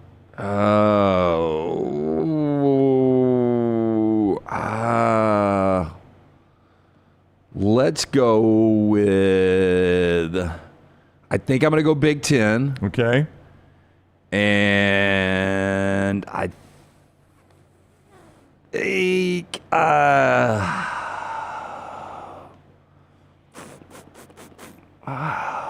I don't. There is no cash prize here. Okay, I will just randomly go Mike Loxley. Interesting. 59. You're not that far off. Okay. Mike Loxley at number 59. Well, so do you take into account first-year coaches and second-year coaches? They did. They took into account a second-year coach here. Yeah, it's all the Power Four. Then I am going to say Jeff Lebby's high on this. Dead last. Is that fair? I mean, he was 0-8 in conference and 2-10 overall. He, as they point out, inherited a difficult situation at Mississippi State. Okay. The results reflected that in his first season. The Bulldogs finished 2-10. Their only wins were Eastern Kentucky and UMass. They were 0-8 in SEC play and lost by an average of 17.8 points per game. And Tom Fornelli did these rankings of CBSSports.com. He said, based on my philosophy, I rank all the coaches with no college head coaching experience at the bottom. This feels harsh, but this is where I put him. Well, look, you've got to put somebody there, and the only thing I can say for Lebby is you can go nowhere but up. That is true. You can't get worse go than 68. backwards. Yeah. And I think they will this year. I don't expect them to be a 2-win team again. I want to ask you where they got Jake Dickert for Wake Forest, because I think Dickert is a good coach, but you know, I don't think you don't know anything because 56 out of 68. Okay. And for those that don't know who Jake Dickert is, he was at Washington State. They're a program without a home, basically, and he bolted to Wake, which is at best a lateral move in normal circumstances. Yeah. I mean, look, to Wake, but in these circumstances, it was a life raft for him. Yeah, I don't think if Washington State's still in the Pac-12 that he makes that move. I think you stay in Pullman as opposed to going to Winston-Salem. We may never know how good a coach that guy is, by the way. This one's fascinating to me. Where's Scott Frost with UCF? Based on the fact that he was so good at UCF, but he was so bad at Nebraska. Keeping in mind that there are only 68, he's at number 62. Okay. I mean, this is a guy that probably after that 13-0 season at Central Florida, he was the hottest name going, but he would have easily been a top 20 guy. Machine gun this here, but where's Rich Rodriguez? Rich Rod, back at West Virginia, for those who forgot. I was talking to somebody that forgot that the other day. He was talking to me about Jack Stain. He's like, y'all got Rich Rodriguez? I was like, no, he's at West Virginia now. Number 42, Rich Rod. But he did a good job at Jacksonville State, so it's hard. You know, they were 27-10, right? And in the FBS, keep in mind they made the move to the FBS level while Rich Rod was there, 18-8 in your first 2 years at the FBS. I think he did a really good job at Jacksonville State, so it's kind of hard. Okay, I know one that's going to be low. deep here, but he did a really good job in year one. But Deshaun Foster's got to be in the 60s, right? Deshaun Foster is very much in the 60s. He's number 61 out of 68. But I thought Deshaun Foster going 5-7 in year one of the Big Ten. He turned it around.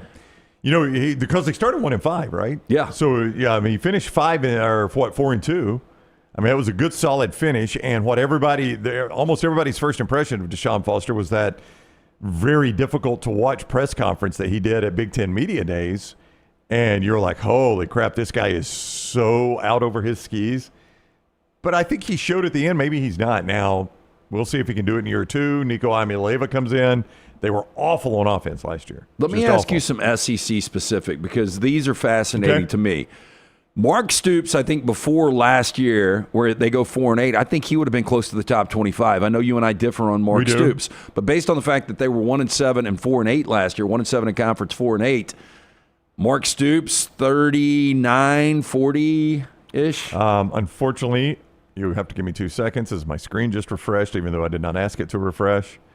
But the pop-up ads got me there. Mark Stoops is going to be higher than I would have him. You and I have already seen where he is. I would have said top 25 before this past year, but I think he takes a big fall. Yeah, and I do think Mark Stoops benefits from coaching at Kentucky. I think people grade him on a curve, but he's number 36. Is that about where you would have him? That's about right. So let me do it this way. I'll give you the neighborhood that these guys are in, and you tell me if this is where they belong. Dave Aranda's 38. Pat Narduzzi's 37. Mark Stoops is 36. Sonny Dykes is 35. He's coached for a national championship. He's 35. And Mike Gundy is 34. Is that Mark Stoops' neighborhood?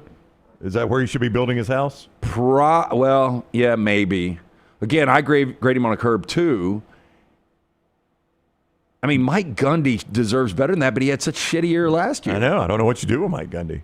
I mean, that was an awful, historically bad Where year. do you have Clark? Clark Lee's still got to be in the 60s. Clark Lee is 53 on this list. Now, here's what's interesting when I give you his neighborhood. There's one interesting name in there, but I find this name really difficult to rank. Justin Wilcox, California, is 55. I think he's a better coach. I think that, Lance, but the numbers just don't tell you that. I know it's not a great job. It's a terrible job. Yeah. It's an absolutely terrible job. They were 6-7 last year. But they were 6-7 in their first year in the ACC with all that travel. And I don't think we put enough emphasis on how much Cal had to travel last year. But if you go back and you watch some of their games, it's 6-7. Now, you could flip it and you could be like, it's a team that beat Auburn. And if Auburn has one less turnover, they probably win that game. But think about how they lost 14-9 at Florida State. Yep. They lost that Miami game where they completely blew that lead. It was a controversial call, but they had blown the lead to set up the controversial 39-38. Yep. They lose at Pittsburgh 17-15. That was another controversial photo finish at the end. They lose the next week to NC State 24-23. I know, a lot of close losses. They lose to Syracuse 33-25. I mean, I think Wilcox is a good coach. I think he's a really good coach. But, I mean, the numbers tell you he's not. At some point you are what your numbers say you are. He needs to do his best to escape from Berkeley. Yeah, I would agree completely with you. That's a tough spot. So Justin Wilcox is 55. Bill Belichick is 54. I like that we had that stupid list where Belichick was like a top 10 coach. Yeah, he is if you consider his whole career, but that doesn't translate to college. Yeah. So I don't know what you do with Belichick. Clark Lee's 53. Okay. Brent Venables 52. Would you put Clark Lee and Brent Venables at the same spot? That's what they've done, 53 to 52. No. But how different would this be for Clark Lee? And you've brought this up before. If he waits 1 year, he's Notre Dame's head coach as opposed to Vanderbilt's head coach. That's absolutely right. If he just hangs tight at Notre Dame one more year, he's the head coach there right now. And Venables, I didn't think it was a bad year based on how difficult that schedule was last year. Yeah. But Venables has had average year, really good year, average year. That's it. And it's a little bit like we talk about with Mike Norvell. What is he? Is Mike Norvell the coach that basically without a tragic quarterback injury plays in the college football playoff? Or is he the guy that doesn't win a lot of games? Which one is he? Yeah, I because think that's all we've seen. Two things you can't have in college football, and that's inconsistent coaching and inconsistent quarterback play. Right. He's had both of those. Yeah. So there's Venables. I gave you that one. There is Sam Pittman. I don't think this is unfair at all. 57. I was going to say in the 50s. Yeah. But let me tell you who's right before him is Sharon Moore. Is that fair? Sharon Moore at 58? 1 year. I did think they improved. Yeah. But I guess you've got such a drop-off from winning a national championship to a team that at, a point last year you were wondering if they were going to get bowl eligible. And he won at Ohio State. I mean, you can't make it a one-game deal, but still. Yeah, beat Alabama and Ohio State. Yeah. His last two games are wins over Ohio State. And if we include him as an interim coach, unscathed. Yeah, that's true. Arkansas 57, Sam Pittman. So he's right in front of Sharon Moore, right before Jake Dickert. I don't have a problem with that. I would ask you where my man Chris Kleiman is. Is he in the 40s? The K-State coach? Yep. He is not in the 40s. I'll have to dig for him. That's not one that jumped out at me. They might, believe it or not, have him in the top 25. Okay, well, I think Kleiman's a really good coach. So you're okay with him being in the top 25? Because they've only got 26 through 68, and he's not in there, so he's definitely in their top 25. Yeah, not that I want extra homework, but I wish I would have done a list of at least my top 25 just to see where it compares. Well, you can do it tomorrow, and we can compare it to theirs if you'd like extra homework. I want to talk about Hugh Freeze ranking in a moment, but first, tell them about Dr. B, growing that hair back there on top of your head. You think I can get Hugh Freeze's spot on, the exact number? I'll let you guess it. Here we go. Dr. B, if you're starting to thin out, look, it happened to me a couple of years ago. I asked around. Dr. Beckettstein is the name everyone mentioned. T3's got that new test. It's easy, painless, affordable, takes 4 seconds to perform. It's going to show which medicines and compounds will specifically work for your hair loss. There are over 10 categories of agents they use, knowing they will work for you. They will custom compound these agents for you in pill or topical form. You pick and choose which agents you want. Men and women ordering Hims, other products online, don't even know if they work. Stop wasting your money and critical time while you're losing hair on treatments that aren't working for you. Come see Dr. B. Find out what will work for you. 205-319-0316. Make sure you tell them the next round sent you. I do that non-invasive treatment 3 times a week, 30 minutes each time on the couch. That is it. My hair is more than doubled in thickness.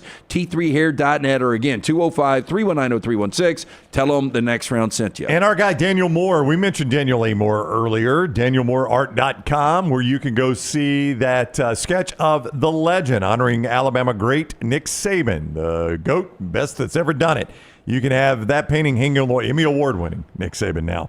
You can have that hanging on the wall right now, and you get 20% off with the code TNR. That is coupon code TNR for 20% off when you go to DanielMooreArt.com. DanielMooreArt.com. For decades, he has been putting on canvas the great moments in Alabama sports history. You can see those at DanielMooreArt.com and use code TNR for 20% off. You would put Hugh Freeze where? This is Tom Fornelli, CBSSports.com, ranking all the Power 4 coaches, 1 through 68. Where do you think Hugh Freeze should be? I think he is going to be middle of the pack. I think they are going to have him at 35. Is that where you would have him? And based on these last couple of years, I would have had him higher. I would have had him back into the top 25 a couple of years ago. But yeah, I think mid-30s to maybe right there in the 40s, but I would say 35. So last year they had him at 33. And this year they've got him at 47. Oof. So I'll give you the neighborhood, like I've been doing.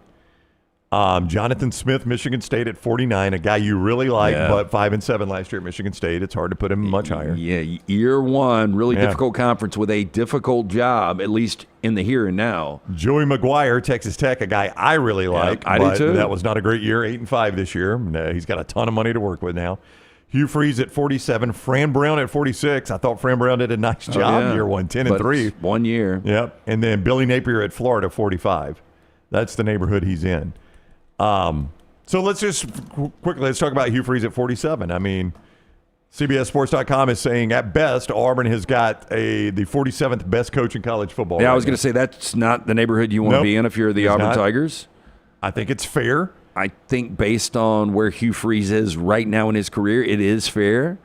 I think some people think it's laughable that I was like, this is the best hire Auburn could get. Yeah, you not that you were campaigning for anyone, but you were telling Auburn fans, if you're talking pure coaching, Hugh Freeze better coach than Lane Kiffin. Lane is obviously not going to be in the bottom of this ranking. He's going to be in the top 25. And here's the thing. Top 25 coaches win 10 games a year, at least on average, I believe. I mean, is that fair with today's expanded? Yeah, if my average is 10 games a year, I definitely am in the top 25. So over the last 7 years of coaching, how many top 10 wins do you think, or top 10 seasons do you think Hugh Freeze has had? Top 10 win or top 10? 10 win seasons over the last 7 seasons as a head coach.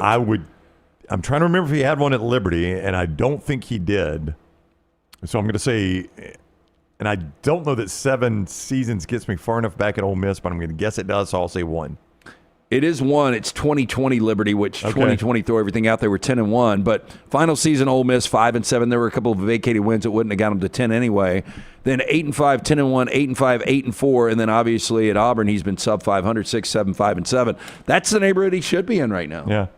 So I will ask you, I'm going to look at just a few coaches in front of him. You tell me, I'm starting a program today. Do I take Hugh Freeze or this guy? I mean, Fran Brown. Do you take Hugh Freeze or Fran Brown? I've seen more from Hugh Freeze. I would take Hugh Freeze. Okay. I was going to say, because, Hugh Freeze is making noise recruiting right now. He brought that up to us last Wednesday at Regions. But Fran Brown, to be able to recruit to Syracuse, it ain't difficult to recruit to Auburn. No. To recruit to Syracuse, I can't even imagine how bad the facilities are. That has got to be one of the worst cities. I mean, think about most of the time when recruits are visiting, they're visiting February. That's the way it used to be. Maybe it's not as much anymore. There's nothing but ice and crime. That's all I see in Syracuse. Ice and crime. Yeah. I just don't know how you sell that. And you go down to, a day in Auburn, it could be 72 in February. Billy Napier. Would you take Billy Napier or Hugh Freeze? You're starting Lance Taylor University today. This would have been laughable last year, but Napier did show me a little something down the stretch. A lot of pressure on him last year. He's at number 45. I would still take Hugh over Napier. I know the answer to this before I ask it. Number 44 is Duke's Manny Diaz. I would take Hugh Freeze for sure. Number 43 is Rutgers' Greg Schiano. Schiano at Rutgers is great. Schiano anywhere else, I'm not sure. It's one of those things. But I would take Hugh Freeze. 42, Rich Rod at West Virginia. I would take Hugh Freeze. 41, Willie Fritz at Houston. I would take Hugh Freeze. See, 40, Luke Fickle at Wisconsin. Hugh Freeze. Yeah. Jed Fish is 39. Hugh Freeze. Dave Aranda's 38. I know you don't like him. Hugh Freeze. Narduzzi's 37. Hugh Freeze. Mark Stoops is 36. Hugh Freeze. Yeah, I mean, I think you're probably – I don't know what I think most Auburn fans would too, right? Probably so. I mean, Deion Sanders is 33. Hugh Freeze. Matt Rule's 32. We love Matt Rule. But then it gets a little more complicated there. I think I'd probably still go, I love Matt. Dave Doran is 31. You like Dave Doran? I do. Dave Doran's done a really solid job at a difficult spot, NC State. Hugh Freeze. Brent Key's 30. We've seen some nice steps out of Brent Key, but I'm shocked that Brent Key is 30. And I like Brent Key, and I think he's done a solid job at Tech in his first 2 years. He doesn't deserve to be number 30 on this list. He was 54 last year. Yeah, he jumped 24 spots. And he won one more game? Yeah. And basically, a lot of people treat the Georgia game like it was a win for him, just because he went 12 overtimes with them. Mike Elko's 29. You like Elko, but I'd take Freeze before Elko. I would take Freeze before Elko right now. Shane Beamer's 28. Freeze, definitely. Your guy, P.J. Fleck, is 27. I would take Freeze over Fleck. And then the last name I can give you, because we've only got 26, is Kalani Sitake. Oh, so they haven't done the top 25. They have not done the top 25. Oh, well, then I will do it tomorrow. I'm sure they've done it, but they haven't released it. Yeah, I'll do it tomorrow. Yeah, Kalani Sitake's at 26. I kind of get a cheat. I do like Sitake, but I wonder if Sitake's a really good fit for BYU, much like Shiano is for Rutgers. So I do have somewhat of a cheat sheet here. You do a little bit. I mean, you know who they don't have in the top 25, obviously. But, I mean, I take a lot of those before – I take Hugh Freeze before a lot of those guys. But Freeze, again – what he's done, nobody is going to argue is acceptable at Auburn. And Hugh would tell you it's not acceptable. He told us the other day. Now, you can hate the way he answered the question, but he started it by saying, I'm no fool, which means he knows it's not acceptable at Auburn. I'll tell you what is acceptable, lunch with our friends at Bojangles. Bojangles, it's always boat time there. You know what goes great with great sauces, from sweet to heat. Bojangles got 7 of those sauces. But what goes great with them? The hand-breaded chicken tenders. So if you're looking for sweet, try honey mustard. If you want to add some tang, try barbecue. If you want some heat, try creamy buffalo, peach honey pepper as well. If you're craving smooth and creamy, then house-made ranch, jalapeno ranch, or classic Bo sauce, ready and waiting. So head to Bojangles and order some hand-breaded tenders with your favorite sauce today. It's Bo time. We will see tomorrow, Tom Fornelli, it's one guy's opinion, CBS top 25. You'll do yours. Kirby is number 1, right? I mean, I think anybody that does one still puts Kirby number 1. Ryan Day has done enough to be everybody's number 2? Or Dabo's still there? Both of those guys, you can make an argument. I mean, Dabo's got multiple national championships. Ryan Day is coming off his first. When you look at the entire body of work, sans Michigan, Ryan Day has a pretty incredible resume right there. Yeah. So, like, you could go Ryan Day. You could go the direction of Dabo because of the multiple. Kalen DeBoer should be a top 5 guy. Say what you want about the 9-4 last year. Yeah, it'll be interesting to see what they go with. Dylan says about Hugh Freeze, he beat Sabin twice once upon a time, and Auburn can't get out of the past. They only care about beating Alabama. I don't know that is entirely true, but I will say it is part of the reason he was hired. Nobody is pretending that his record against Nick Saban didn't have some impact in Auburn wanting to hire Hugh Freeze. Well, and look, those were impressive wins. We're talking about Ole Miss over Alabama in back-to-back seasons. Yeah. When Alabama, at those points, correct me if I'm wrong, I think they were the number 1 team both of those games. Maybe so. They were certainly ranked very high in both games. I can't swear that it was number 1, but it was very high. So, and it's less talent. Hugh Freeze did amass really good talent in Oxford and paid the price for some of that. But yeah, it's true. And I think, if I'm right, the only other coach to beat him in back-to-back seasons at Alabama was Les Miles in 10 and 11, if I'm correct. And obviously Saban got the revenge game in 11, but the regular season 10 and 11, I don't think there's another coach that beat Nick Saban in back-to-back seasons. Did they? I think it was Hugh Freeze and Les Miles. 10. Yeah, but it was a trick play in Baton Rouge, right? They beat him with a kind of a gadget play in Baton Rouge late, and then the game of the century 11 in Tuscaloosa. And it's funny because Les Miles will never get credit for that. Nope. Because that's like talent, though, right? Oh, yeah, those rosters were as close as they've ever been. Yeah. Or as close as anybody's. How differently is Hugh Freeze looked at if the grave digger play does not happen? Honestly. Yeah. No, you're absolutely right. So we talked totally about different. this, I think it was the day before you were actually in for Forster.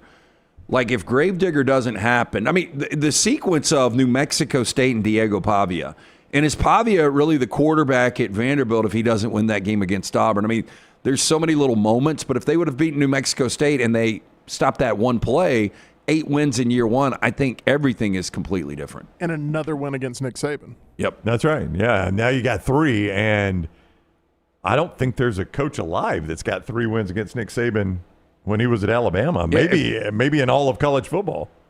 And like if Freeze goes 6-6, I think he loses his job. But if you go back to that one play, 6-6 this year, by beating Sabin in year 1, wouldn't lose his job this year. So that one play could be ultimately the downfall. It was a pretty big play. Yeah. I'm not taking anything away from Alabama, but we were talking about choke jobs at the beginning of this, and that Auburn. That was a joke. That's a choke. Yeah. You rush 2 and use a spy. That one. That was a one play choke. Yeah. They obviously did let Alabama back in it, but.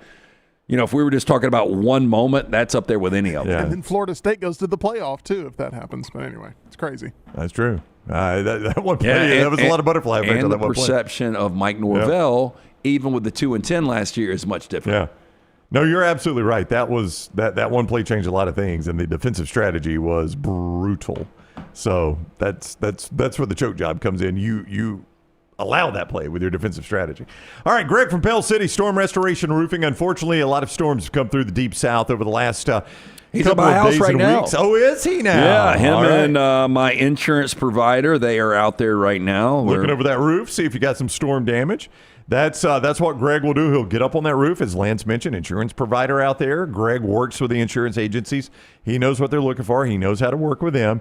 He'll come to your house. He'll give you a free quote and a free evaluation. We have had so many members of our audience saying, hey, thanks for sending Greg out. He climbed up on my roof, came back down and said, I've probably got 5 more years left. They loved that honesty. They thought they were ready for a new roof. Greg said you could probably make it last. But listen, when he does that, make sure you call him when it's that roof time. 205-542-3531. That's 205-542-3531. Storm Restoration Roofing is the name of Greg's company. StormRestorationRoofing.com. 205-542-3531 for Storm Restoration Roofing. We will unveil our Champions Boxing 40 and 40 team when we return. That is next on the Next Round. Take the Next Round anywhere you go with official Next Round gear. Buy yours today at nextround.store. I'm attorney Alexander Shunnarah, Alabama born, Alabama raised, and ready to fight for your rights. I have one of the largest firms in Alabama, and we are here to help you get the compensation you deserve. Call me, Alabama, 323-1000. No representation is made that the quality of legal services being performed is greater than those of other lawyers. Stop by the New York Butcher Shop and pick up the finest in certified Angus prime beef steaks and burgers, premium pork chops, ribs, and all-natural chicken cut to order just for you. Their chef-prepared entrees and side dishes are the perfect dinner-to-go choice for your family and are ready to heat at home. With a great selection of fine wines and desserts, the New York Butcher Shop is your one-stop dinner shop. 2 locations to serve you, Cahaba Heights and on Highway 119 in Greystone. The New York Butcher Shop. Rare quality, well-done service.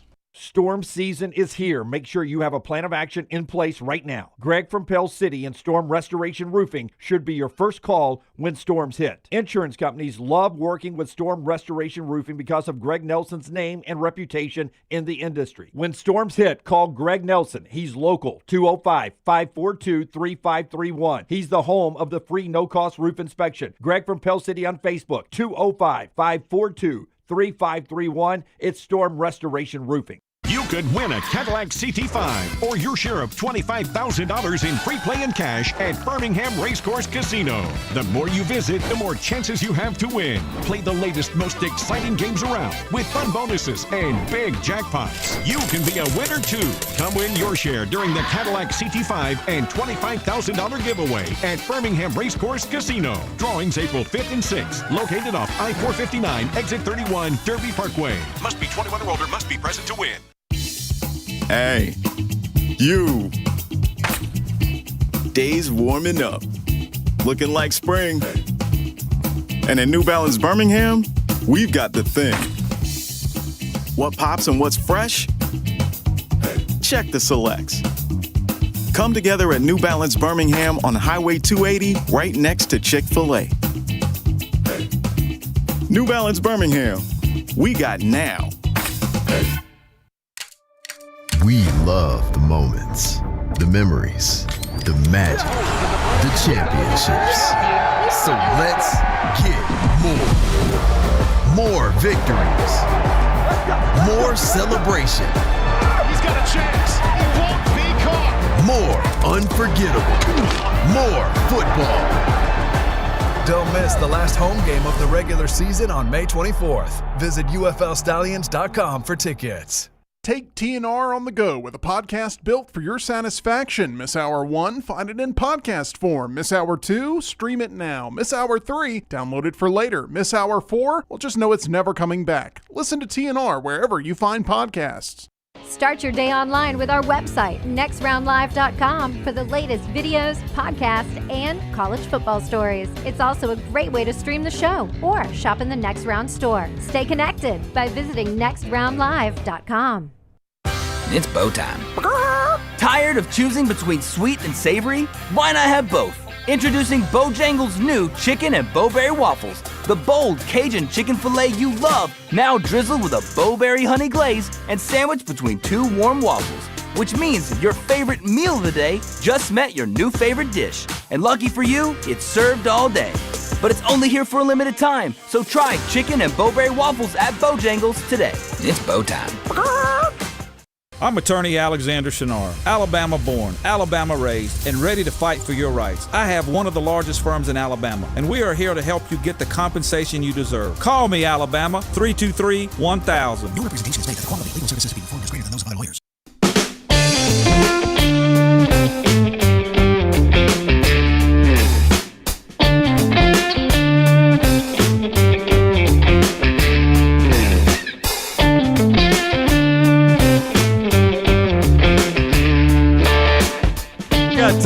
Tyler's Four Downs. He does it every Thursday. Coming up in just a moment, we're going to unveil our 40 and 40 team. Before we do that, though, going to the Big Ten. We were on a run of teams that appear on Alabama's schedule. That's just the way you guys voted. We didn't stack it that way, but this team does not. Reminder, our guy Alexander Shunnarah, trial attorneys, national firm with Southern roots, headquartered in Birmingham, more than 24 years. They've grown to more than 150 lawyers, supported by more than 500 dedicated team members. Their elite trial lawyers have recovered more than $2 billion, maintaining Alexander's core values of integrity, mastery, passion, and success. If you find yourself in need of a lawyer, call the Alexander Shunnarah trial attorneys. You pay nothing unless they win your case. Shunnarah.com. That is Shunnarah.com. Cleaning up some dead wood. It's a phrase we use on the show. It's a bowling reference. When we make a mistake, we got to clean up the dead wood. I said that had Gravedigger going the other way, Hugh Freeze would have 3 wins over Alabama. Who else could say that? A little guy we like to call Gus Malzahn could say that. As Bobby points out, I forgot.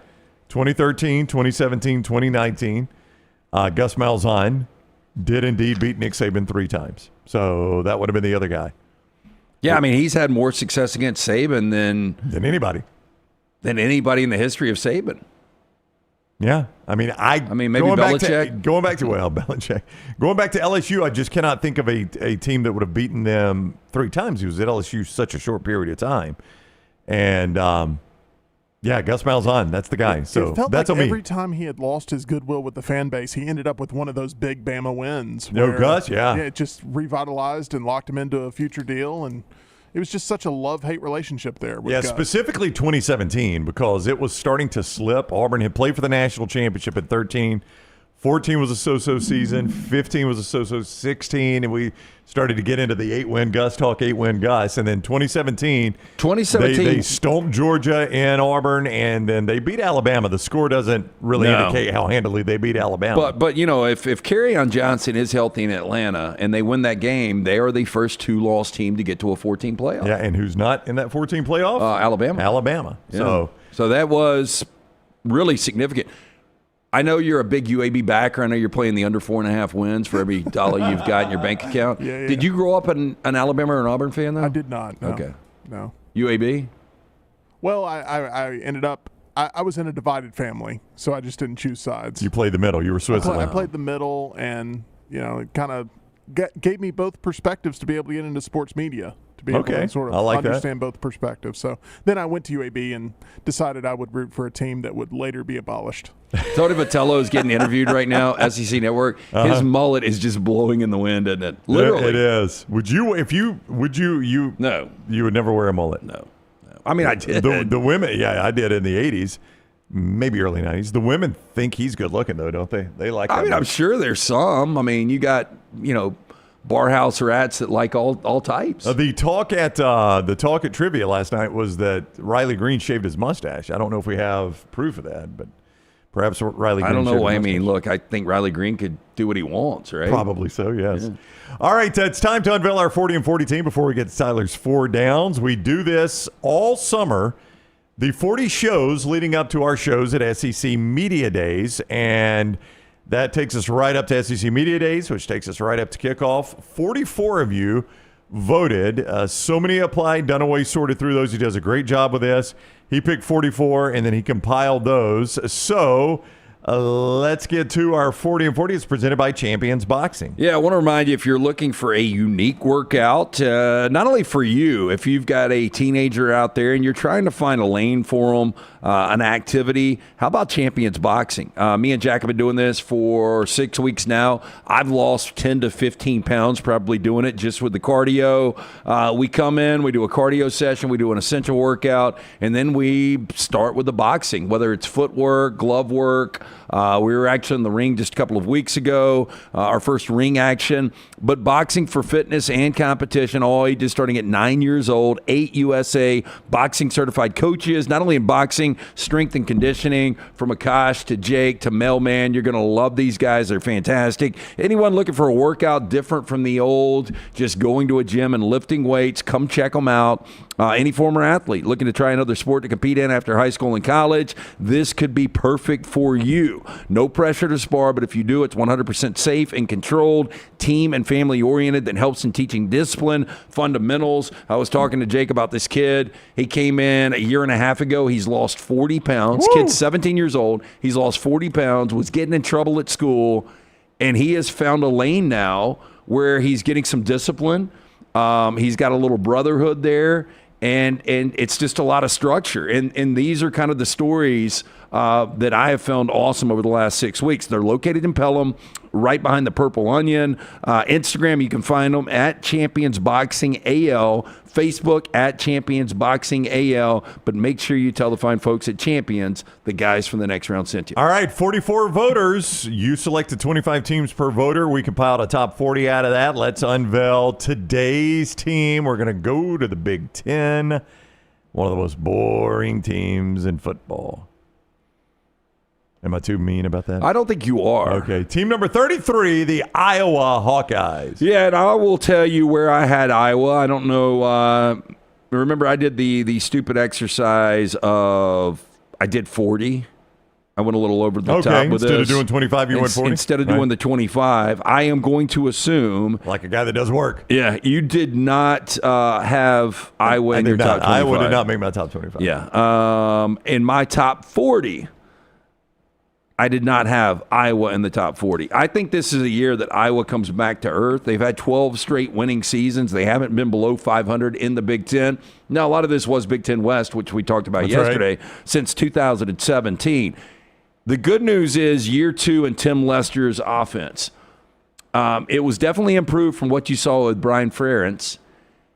Well, there was only one way to go there. But the passing offense was still 130th. So they've got to get better. The Gronowski kid comes in from South Dakota State.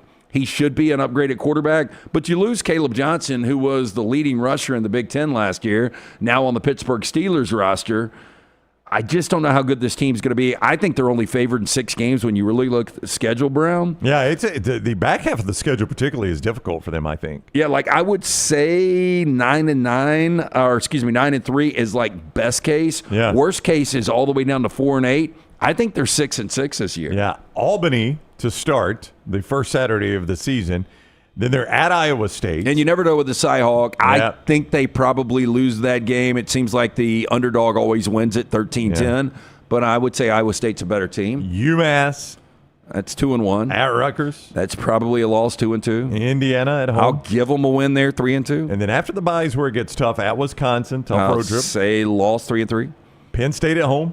3-4. Minnesota at home. I'll give them a win there, 4-4. Bye week, and then Oregon at home. 4-5. At USC. 4-6. Michigan State at home. I'll give them that win. Game. Yep. And then at Nebraska. I've got them 5-7 just on that. And that might do it for Kirk Ferentz. That may be the old retirement season. Yeah, like he would never get fired. Like I don't think he could go 0-12. Now they might behind the scenes be like, nudge, time for you to roll out. I mean, he's making $7 million a year. I think he is the longest tenured coach in the FBS. I think you're correct on that. So, this is going to happen sooner than later. I think he wants to go out with a bang. I think he would love to get Iowa to a college football playoff. Iowa has been on the brink before.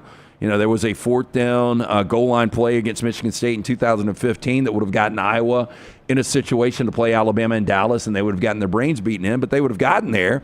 But 2 of the last 4 years have been 10-win seasons. And back to that 2015, they won 12 games. He's done a really good job with a very difficult situation. Yeah, I don't disagree. I think maybe we think Iowa's program is more than it is.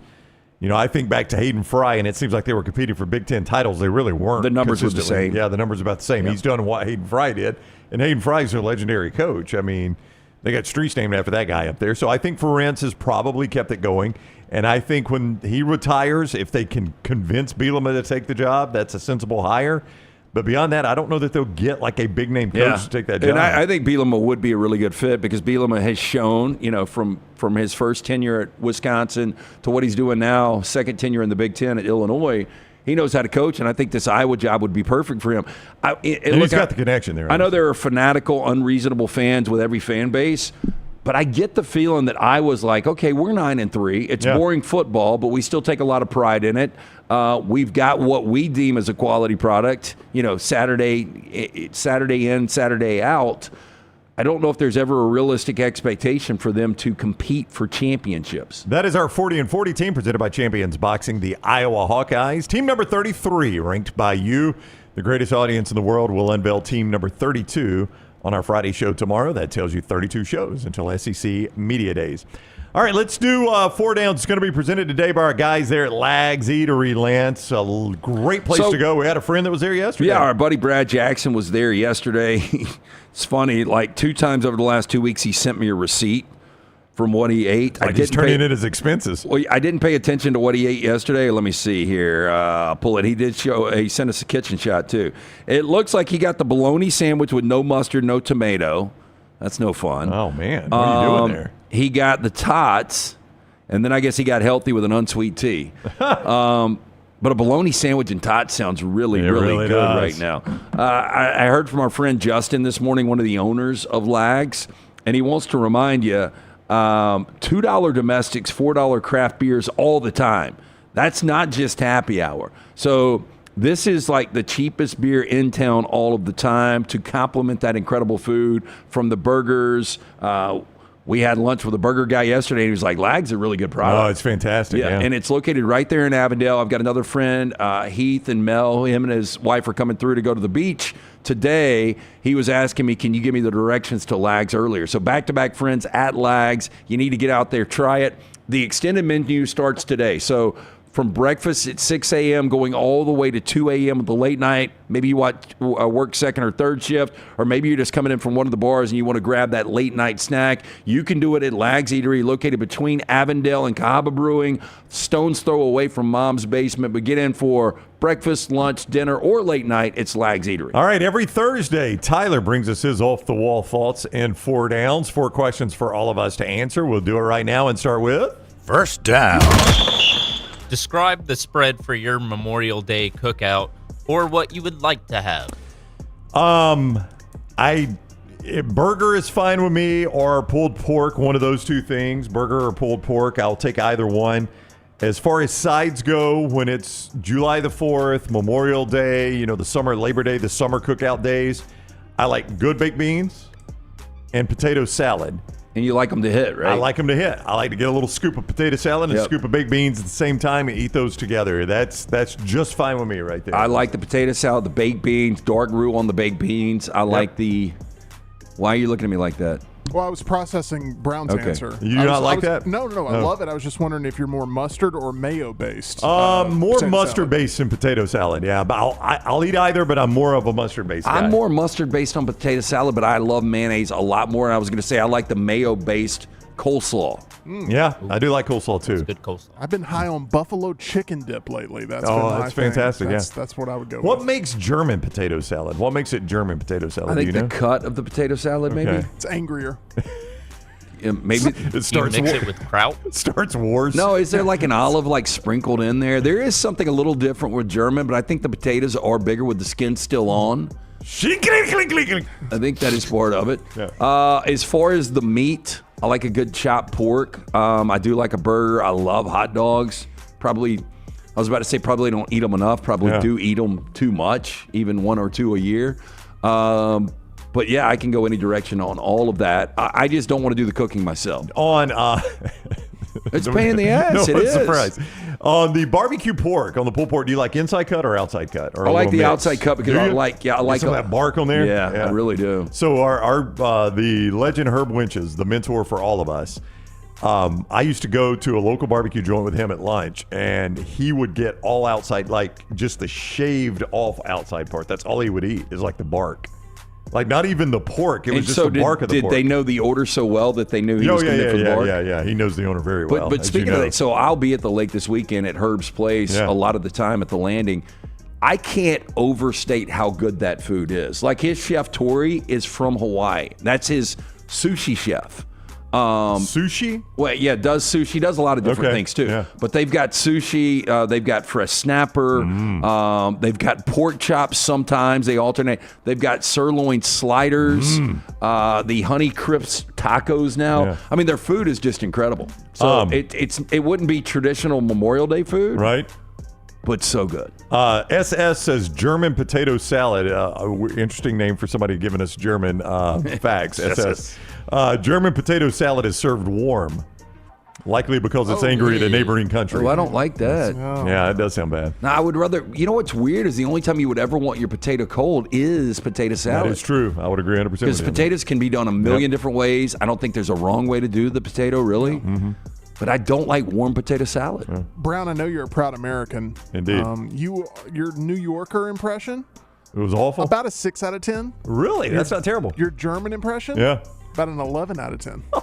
Or should I say 9 out of 10? Anyway, sorry. That was a bad joke. Second down. It's actually an imitation of Norm Macdonald. Have you ever seen the Norm Macdonald bit where he's like talking about the country everybody's worried about? He goes, I'm worried about Germany.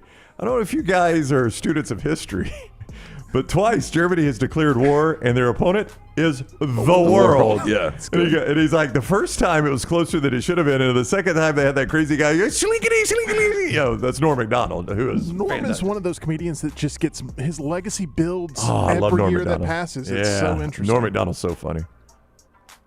I've hit the second down. Yeah, second down, Tyler. Novak Djokovic turns 38 today. So better career, him or Nikola Jokic from the NBA? Which Joker do we think has had the best career? Yeah, and look, this is a great question, but I think it's Djokovic. I mean, he's got more championships, but that's a difference in an individual sport and a team sport. Yeah, but right? I think that's almost accomplishing. Now, look, you can say, hey, look, the Nuggets won a championship with Jokic. He has won multiple MVPs. Some people believed he should have won it this year, but I think SGA is showing this postseason, and especially in Game 7 against Denver, he should have been the guy.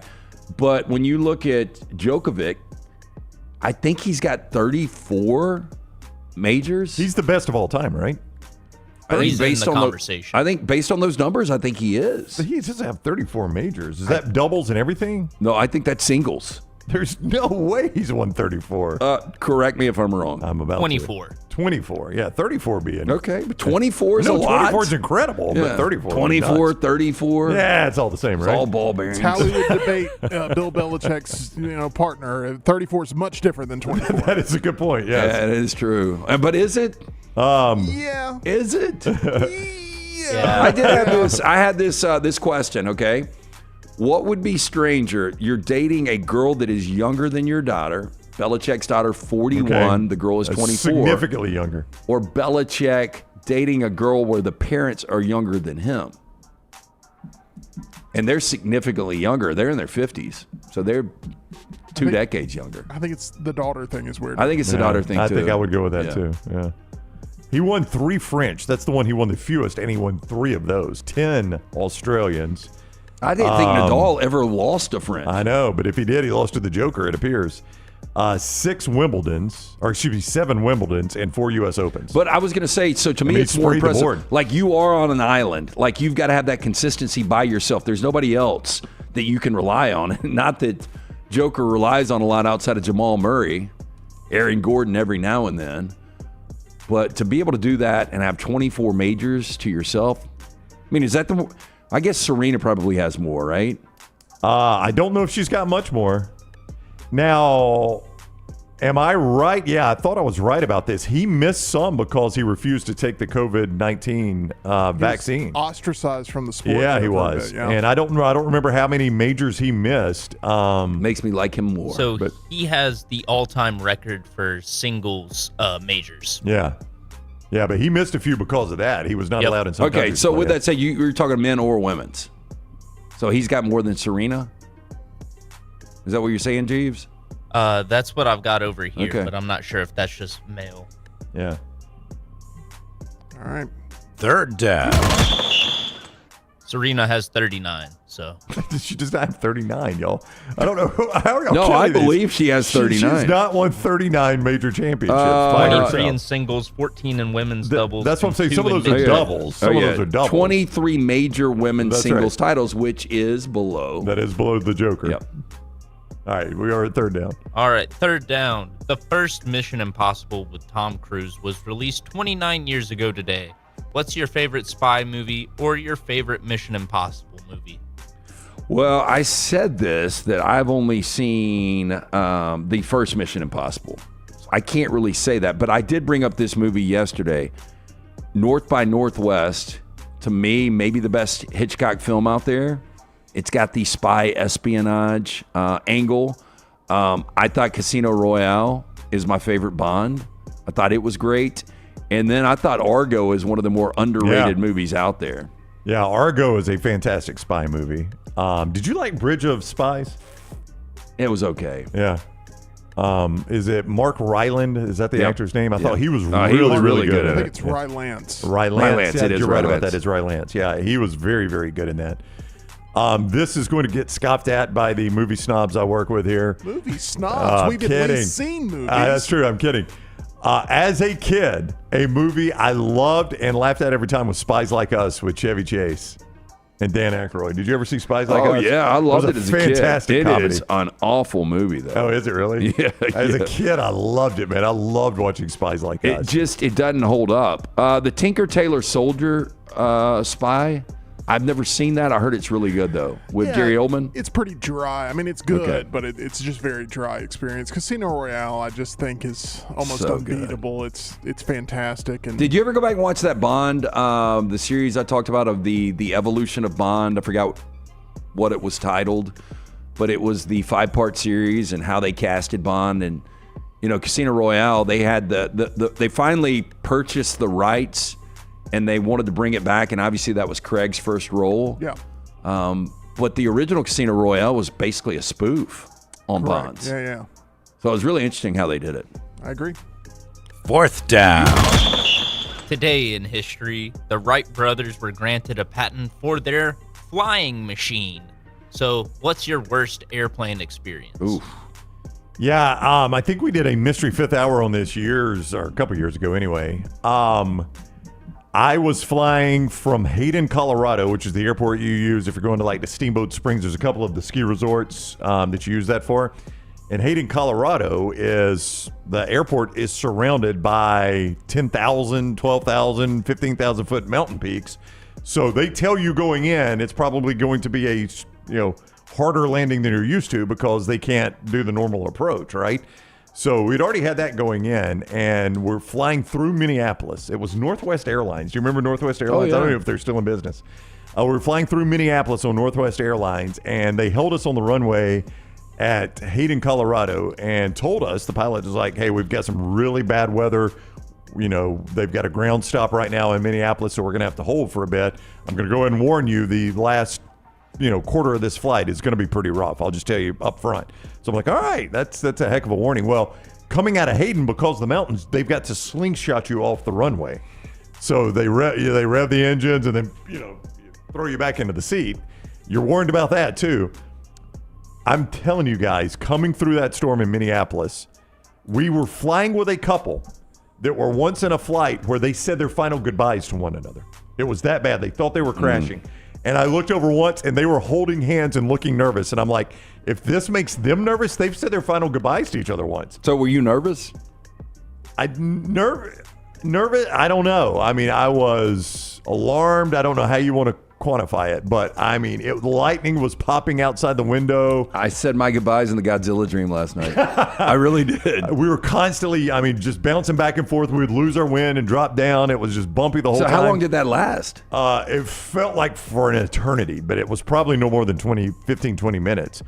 And I mean, the guy finally got to the runway and just slammed it down. And everybody claps. Everybody claps, which normally I hate in a plane. Yeah. But I felt like clapping in this one. So would you? He did come out, by the way, to get his thank yous. Like he was standing at the end of the aisle. You know, when you're walking out of the plane, everybody's like, "Man, great job, great! Oh, thank you. It's just my job." I thank them. Yeah. Normally, if the flight's somewhat smooth. Yeah. So I've got a terrifying story and then a really, really embarrassing story. So I don't know which one. Well, somebody says Ross says LT making the chick puke on the plane. You've told that one. Yeah, that's the embarrassing one. Have you ever heard that one, Melton? I have not. So I am in LA, and in the boarding line Southwest, it's mass cattle herding or whatever. And this is years ago. But I was standing in line to board a plane in LA heading to New Orleans and then eventually Birmingham. And these two girls I meet in line, they're from Sacramento, and they're heading to their spring break in New Orleans because they're getting on a boat in New Orleans to go out for a week on spring break. We start chatting it up. They end up sitting by me on the plane. I've got all these old drink tickets they used to send Southwest, and they want to start shooting tequila.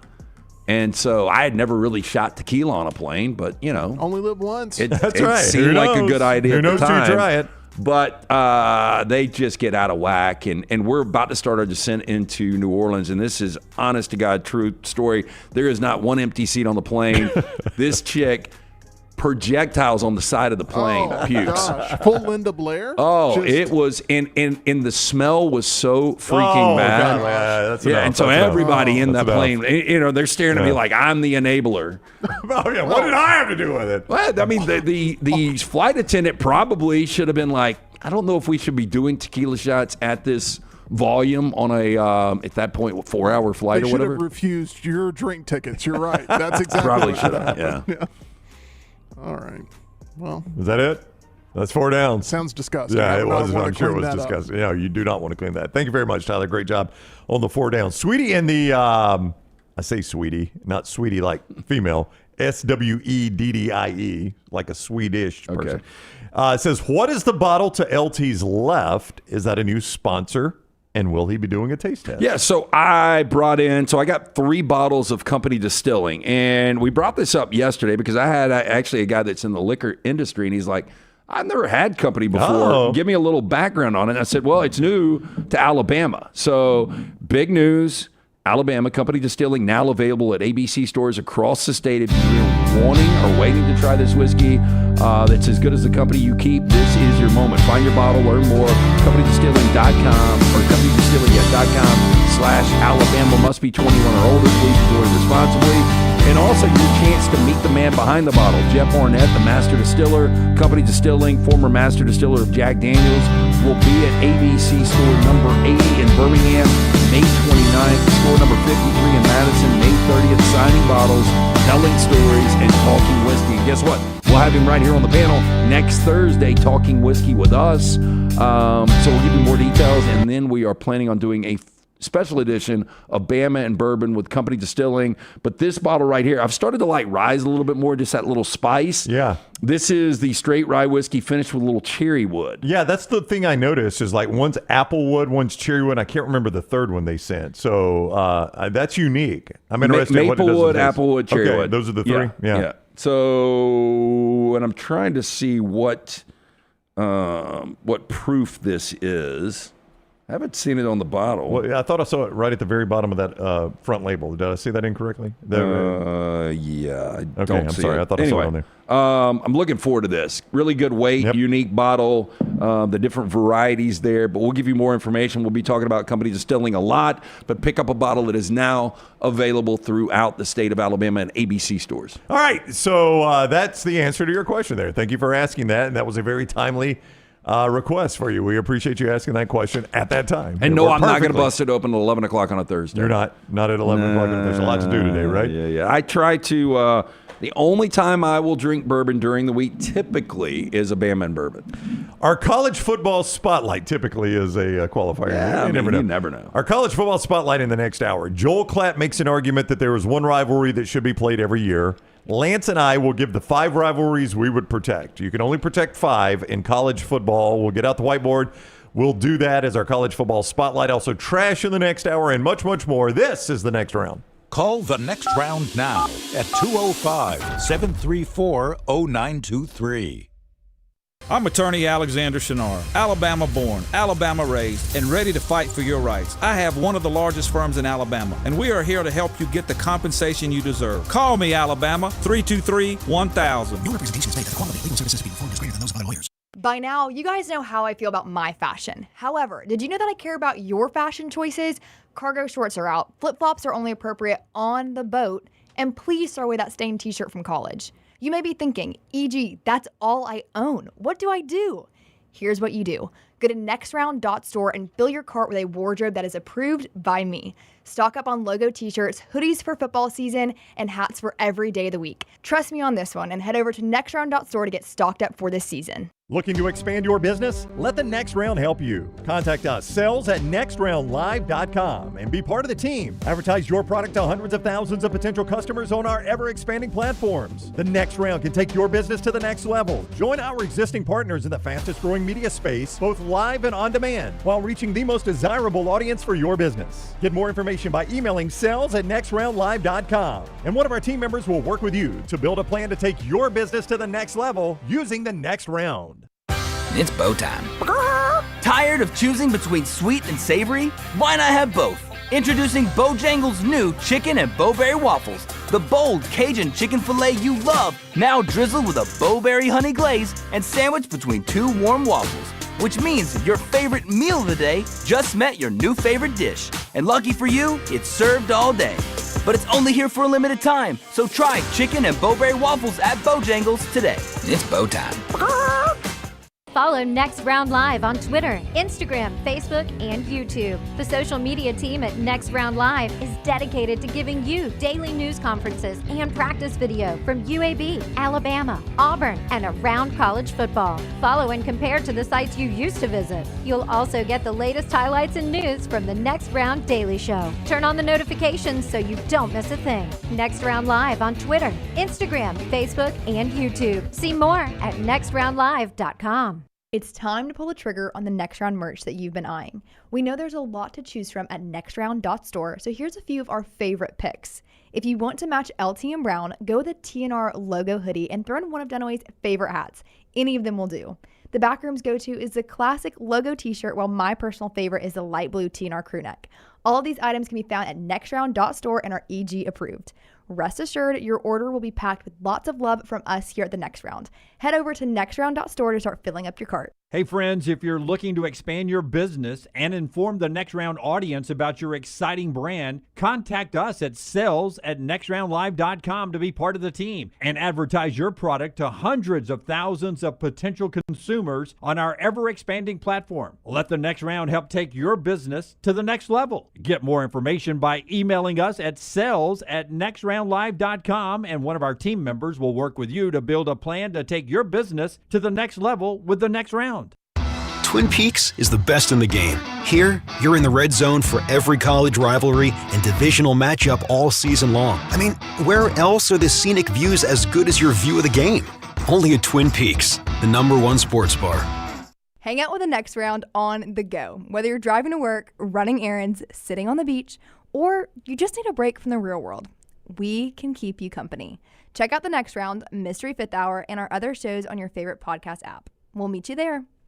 I'm attorney Alexander Shunnarah, Alabama born, Alabama raised, and ready to fight for your rights. I have one of the largest firms in Alabama, and we are here to help you get the compensation you deserve. Call me, Alabama, 323-1000. No representation is made that the quality of legal services to be performed is greater than those of other lawyers.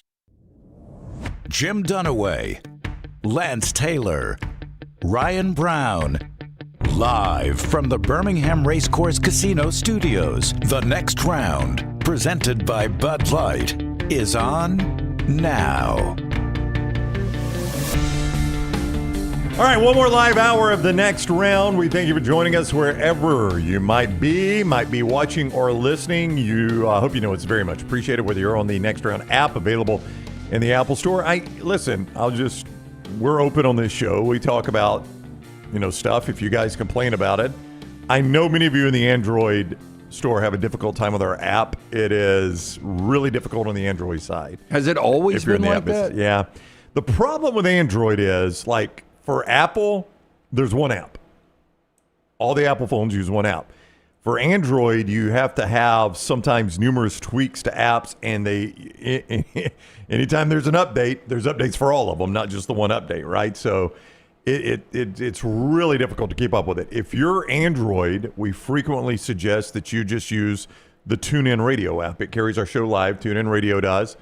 And you can do that and get our show live there. That's really the easiest way to do it. So I can't believe it's such a hassle back and forth. I don't know if you've ever been on the Android. I was Android, then Apple, back to Android, back to Apple now. Melton and Tyler are both Android. I was told yesterday, Maddie was telling me, you know what the new iPhone's going to be? And I'm like, I have no idea. She was like, they were 13, 14, 1500, but I think the new ones are 2200. And I'm like, I don't know how that affects me. And she was like, well, it will, because sooner or later, your iPhone's going to fall apart and you're going to have to get another one. Welcome back to the Android family, Lance. I've got no problem coming back. I don't like Apple. The only problem I have with you Android users is you mess up our group text. And that's true. Yeah, just don't include us. Well, I have to. Y'all got to That's know what's going on what with the show. happened to me on the group text. I know right? Lance was out of the group text. He wasn't getting the group text for a minute. Now it came back. You guys mess it. We can't name the group text because of you Android users. We can't tragic. We can't put a funny picture on the group Straight text to the gallows, because of you Android users. Yeah. I mean, it just messes everything up, you Android users. So that's my only complaint. I mean, I can deal with the green text box that we get with y'all. I can't deal with the fact that y'all screw up the group text for everybody else. Are you a big Apple guy? I don't really care. Yeah. We never complain about y'all until you ask us how to fix your phones. So it works out perfect. I have zero brand loyalty when it comes to cell phones. Well, I mean, is Cricket going to get into this mix? I mean, Cricket? I think based on Cricket Wireless? I'm just talking about somebody besides Android and Apple. There should be a third, right? Cricket is more in the prepaid side of I know. things. I'm just saying there's got to be a third option, I'm though. not here to tell you how to do this show, but y'all are missing gold by not having a Lance Tech segment every day. I kind of agree. It is gold. And I guarantee you he could get it sponsored. 100% he could. Lance's Tech. Absolutely. Lance's Tech Minute brought to you by. Okay, but tell me what would happen? Would you guys give me challenges? Well, would it be new tech service or product that's out there and I have to break it down? A product review. Lance's Just basic challenges. Yeah. Yeah. Yeah, Lance's product review. Lance is going to try to boot up his computer. I do want to tell you this. Believe it or not, he called me in the other day to forward an email. We have to print off your tech information challenge so that way you can actually access it. I am a quick learner. I just really don't have any desire to learn this tech stuff. That's the thing. Yeah. It's gold. I'm telling you, this is y'all have a gold mine on your hands. Much like you think I lied about Simon's Quest Castlevania, which I did not. You still do. All my kids, 1989 was the year I conquered unfortunate for them. But when I did play-by-play baseball in Elkhart, when I was traveling the tri-state area and did 40-plus games that summer, I had to set up all my equipment. Our station was out of Guyman, Oklahoma. I set it up I used to set up our equipment at Jocks. I went and I did multiple shows from the Titan Stadium from Nissan on Monday night where I had to set up the equipment. That's right. See, when necessity calls, Lance can do it. I can do it. I just don't want to do it. Went around that you pressed the wrong button, and that's what killed Radio Disney. That's not true. What killed Radio Disney? Radio Disney was killed because they had no audience. That's also true. That's going to get you every time. Yeah, it really will. The worst thing about that job and this is the honest to God truth. So we were in the basement, and I never would be here without the job of Radio Disney. We were in the basement of the old Crest building where Jocks resided. And there was only 3 employees at Radio Disney. But I think one of the main reasons he employed me is we had to power down that station because it was 850 was the frequency. And if you didn't power it down, it would bleed over to the other frequencies. Yeah. That's a federal law, by the way. So Federal every rule, I guess. day, I would have to go up there, depending on the season with the time changes, and I would have to power down that station. So I was in charge. Big FCC regulations. What percentage of time did you get it powered down? Well, here's what I figured out. It was all the time. But I figured out that I could pay certain people to go up there and do it for me. All right. Just because it was such a pain in the ass. I mean, I was driving. Is that figuring it out? What's that? Is that figuring it out? No, I mean, I did it, but I had to show them how to do it. It wasn't difficult how to power down a station. I just would like to point out, I started with the allegation that you were the one responsible for killing Radio Disney, and I feel like you've just admitted That's that. right, the FCC violation of them not powering down. Now, I'm telling you, the guy that used to run it, so it was a small media company out of California that actually owned this particular station. But they were supposed to have a line where he could actually keep up with what was going on, but that line was always cut. So I still believe to this day, like I was getting paid my commissions to sell it, but I think a good majority of that commission was going right to somebody's pocket. Right. Yeah. So I say all that to say, if the Android app doesn't work for you all the time, tune in radio. Simon's Quest, Castlevania. And if you're watching us on YouTube, please give us a thumbs up and make sure you have subscribed to our YouTube channel and set your alerts. And again, we are reminding you often, and I hope you will heed this reminder. We greatly appreciate you doing it. You guys are always so kind to ask, how can we help the show? We love the show. We know this is a venture you guys have done. We want to help. I get asked that a lot. Well, I'll tell you what helps us a lot is whether it's Apple, Spotify, iHeart, Google Podcasts, whatever it is, it helps us tremendously when you like, follow, subscribe, and turn on automatic downloads. Turn on those automatic downloads to make sure the podcast downloads every day. We greatly appreciate you doing that. All right, this hour presented by our friends at Champy's, world famous fried chicken, champy'schicken.com. Sterling and the entire gang there at Champy's. They've thrown the door open. They're ready for your lunch off Highway 119 in Alabaster, the Mississippi Delta recipe tamales, the great po' boys, the great chicken fingers, the amazing sides. We talked about baked beans. They got amazing baked beans there. I love them. Great drinks with Megan at the bar. Great desserts. champy'schicken.com. champy'schicken.com. Do you have your top 5 rivalries? Here's why I'm going to bring this up. And it's going to be our college football spotlight, but I'll set that up before we get in the spot. You do it on the fly. Yeah, I mean, if you can talk for a minute. Yeah. Joel Klatt, who played at Colorado, says that Colorado and Nebraska need to make sure they play that game every year. Now, Joel is not suggesting. Now, are these obvious rivalries, too? It can be anything you want. Okay. You get to say 5 rivalries. I just did the ones I want to watch, frankly. Joel says Colorado and Nebraska should play every year. Now, he's not saying that that's an important game for college football. Yeah, because it's not. It's not. He's just saying that's a game that needs to be played every year. And I have to say, Lance, for nostalgic purposes, there's a little bit of that I like. Colorado-Nebraska for a minute in the 90s was a very important game. Well, you remember it was because of the Big 12 North. That's right. And how bad the Big 12 North typically was, though. Yeah, and Colorado-Nebraska, when Bill McCartney and Tom Osborne were there, they would play it on Black Friday, and it actually had some national championship implications for a minute. Oh, yeah. Now, no, I remember. It didn't hold up. Do you remember, I think Nebraska got beat by Colorado, but still went on to play for the national championship. Didn't Colorado beat them like a drum? Yeah. Was it like 62-30-something, wasn't it? And then Miami beat them like a drum right after that. That is right. Nebraska clearly was not deserving of playing for the national championship, and we learned that. But, yeah, Colorado-Nebraska was a good game for a minute. Klatt, Colorado guy, he's like, they need to play. They should play every year. They need to make sure it should play every year. So it was my idea for Lance and I to protect 5 rivalries that we get to see every year, and it is our college football spotlight. The college football spotlight. The Shunnarah Spotlight presented each day by our guy Alexander Shunnarah, trial attorneys, national firm with southern roots right here in Birmingham, Alabama. One of Alex's missions was to create a firm that could handle any issue that his local community faced. So now Alex's firm handles not only any personal injury claim, but claims for fire and storm damage, bad drug and device claims, disability, workers' compensation, and a host of other claims. If you find yourself in need of a lawyer, call the Alexander Shunnarah trial attorneys. You pay nothing unless they win your case. Shunnarah.com, Shunnarah.com. All right, here's my 5. I would save these 5. Now, again, I'm not saying These are the most important 5 games in college football. What I am saying is games I like to watch that also have some importance. These are the 5 I would say. Number 1 is the Iron Bowl. Definitely saving the Iron Bowl. Okay. Number 2, the game, Ohio State and Michigan. Yep. Number 3, the Red River. Good. Feels like it's good every year. Entertaining every year. Maybe it's not good every year, but it's entertaining. 4, Bama, Tennessee. And 5, Auburn, Georgia. Now, these last 2, let me comment on those. Both these have been super one-sided lately, right? Super one-sided. But it's just part of the history of Southern football. When I'm watching these games, Alabama, Tennessee, and Auburn, Georgia.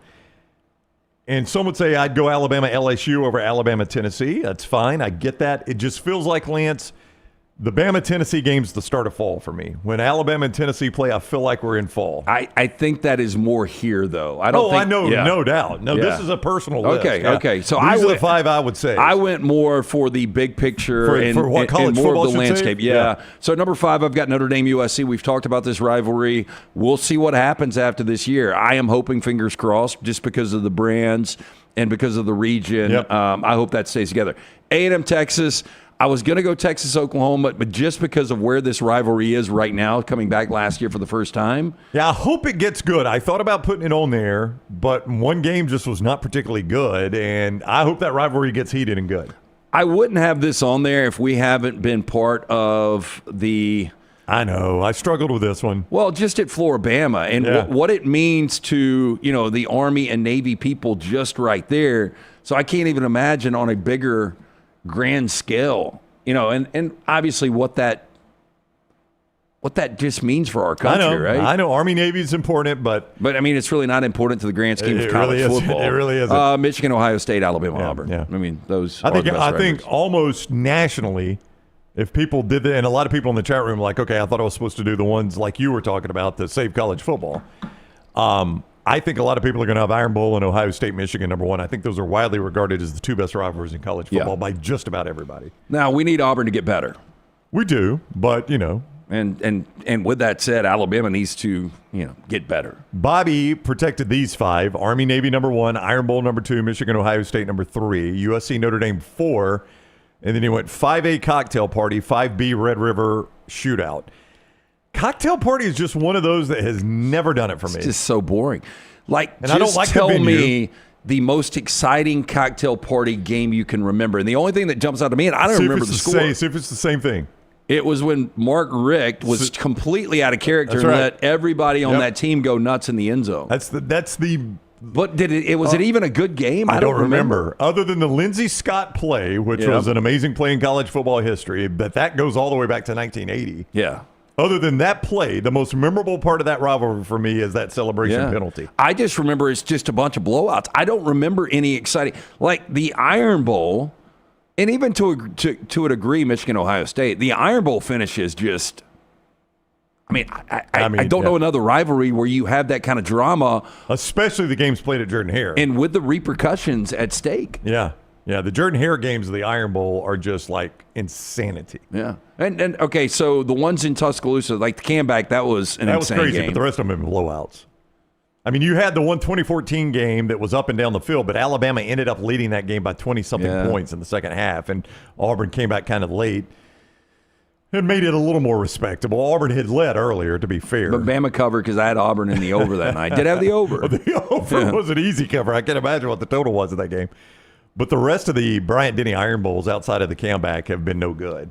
But the Jordan-Hare Iron Bowls are just crazy insane. I mean, they just get wild for whatever reason. Yeah, I think that's been not only the most impactful. I mean, Ohio State, Michigan's right there, but the most entertaining has been the Iron Bowl. Yeah, some people are fighting for the Egg Bowl in here. I was going to jokingly say the Egg Bowl. I know we've had some fun Egg Bowls. I would have said it. I would have argued more for it. Probably wouldn't make my top 5, but I'd argue more for it if they'd left it on Thanksgiving night. Well, so I would say this. So we've seen Ohio State and Michigan good at the same time in that game, even more magnified. Alabama, Auburn really good at the same time, that game more magnified. Tell me a time we've ever seen really good Ole Miss and good Mississippi State at the same time. You really haven't.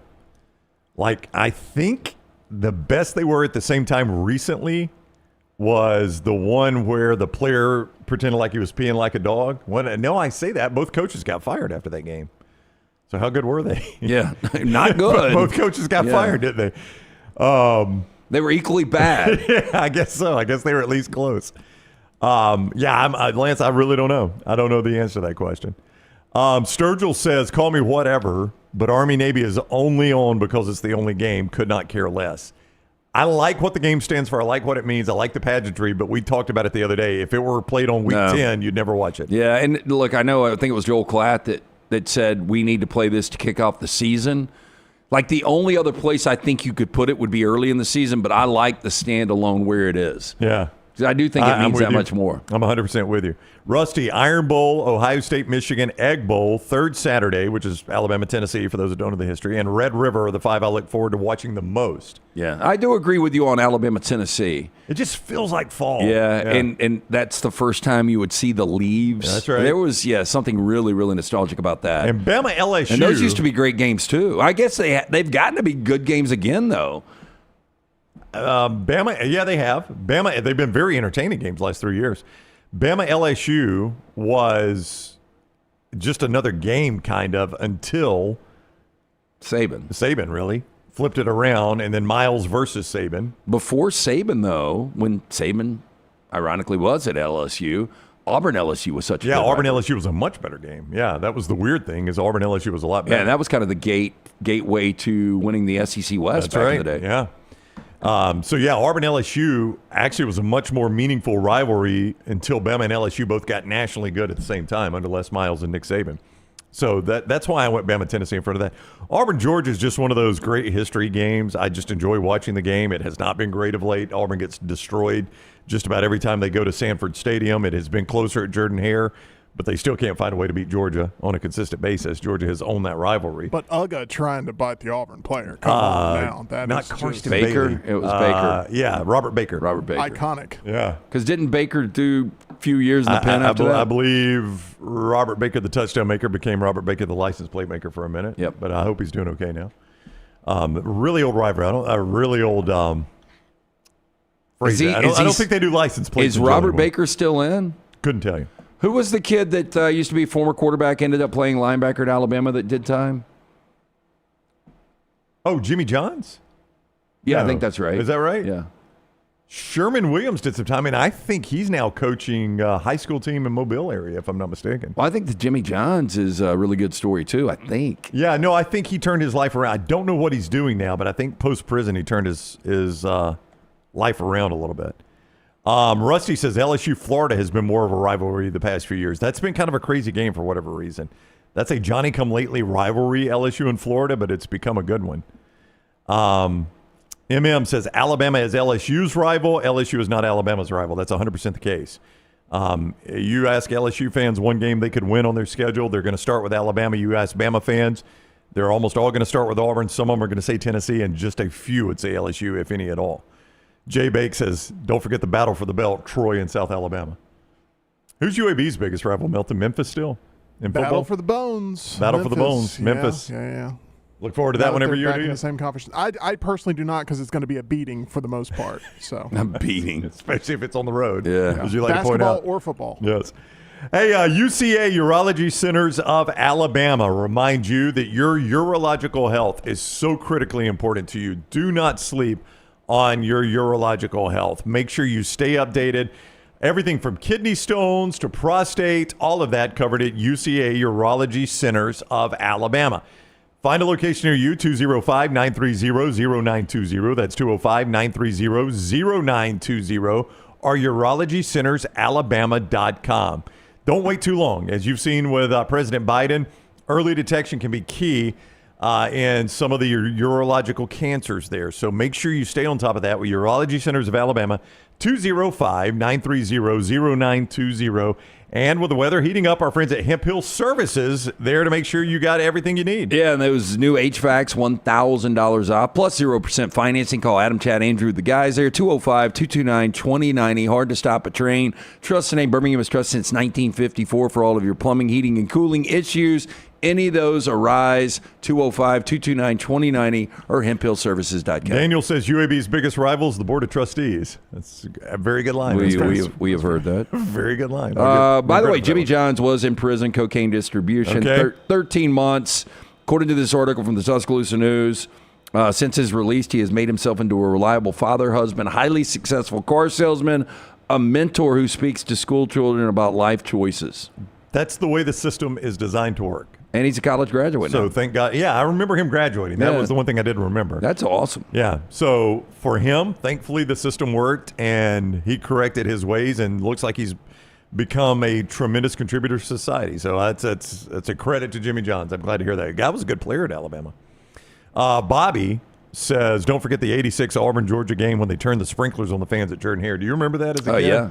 That was remarkable when the Georgia fans were trying to rush the field and sprinklers undersells what those were. Yes. Those are those big water cannons. Yeah. See, and I think we need more of that now. I do. Taser, tripwire. I mean, I don't know what all we could put out there, but those were water cannons, and that was pretty wild. I mean, I remember there was a shirt. I think Georgia fans, it might have been Alabama fans, made the shirt that said, "If you can't beat them, soak them."